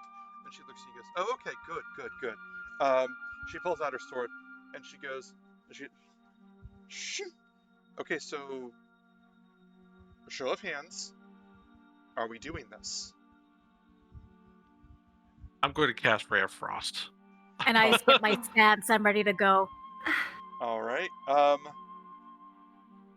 Then if what is it, Callista and Kiki? I'll just choose. I'll start with Kiki first. Kiki, are you going to get in battle position, or are you going to try and do something else here? I'm going to get into my wide foot bent knees stance, grab my great axe with both my hands, and rage! Callista, what you got? Well, seeing this, I'm just gonna... I'm gonna go, I really don't think that's necessary. I'll cast Blade Ward on myself. Yes. Blade Ward, Mage Armor, Ray of Frost. Everybody ready for this? Everybody in battle. Not quite sure all of the ready details. For this? Oh my god. Not quite sure everything that's happening here, except if they're telling the truth, Sidon's forces are here with the express purpose of making sure that Ismene isn't able to help you guys speak to the Oracle, if they are correct. Why and what happens next is something that we'll cover next week, because we're going to stop here for now. Thank you guys for playing this. Yeah, thank you. Thank you. Thanks, guys. Thank you. You guys have been awesome. Thank you guys in the chat. I'm still learning technology. My group is fine. I was about to say we're still learning, but everything that went wrong was on my side. So these players are wonderful. But thank you guys. We're going to be doing this next week. Like, follow, subscribe, and all that. And we have more heroics and violence coming. And if all goes on track, maybe a conversation with the Oracle herself. I don't know. We'll see. You guys live. have a great night. I'm gonna cut it out and Bye. Thanks, Ben.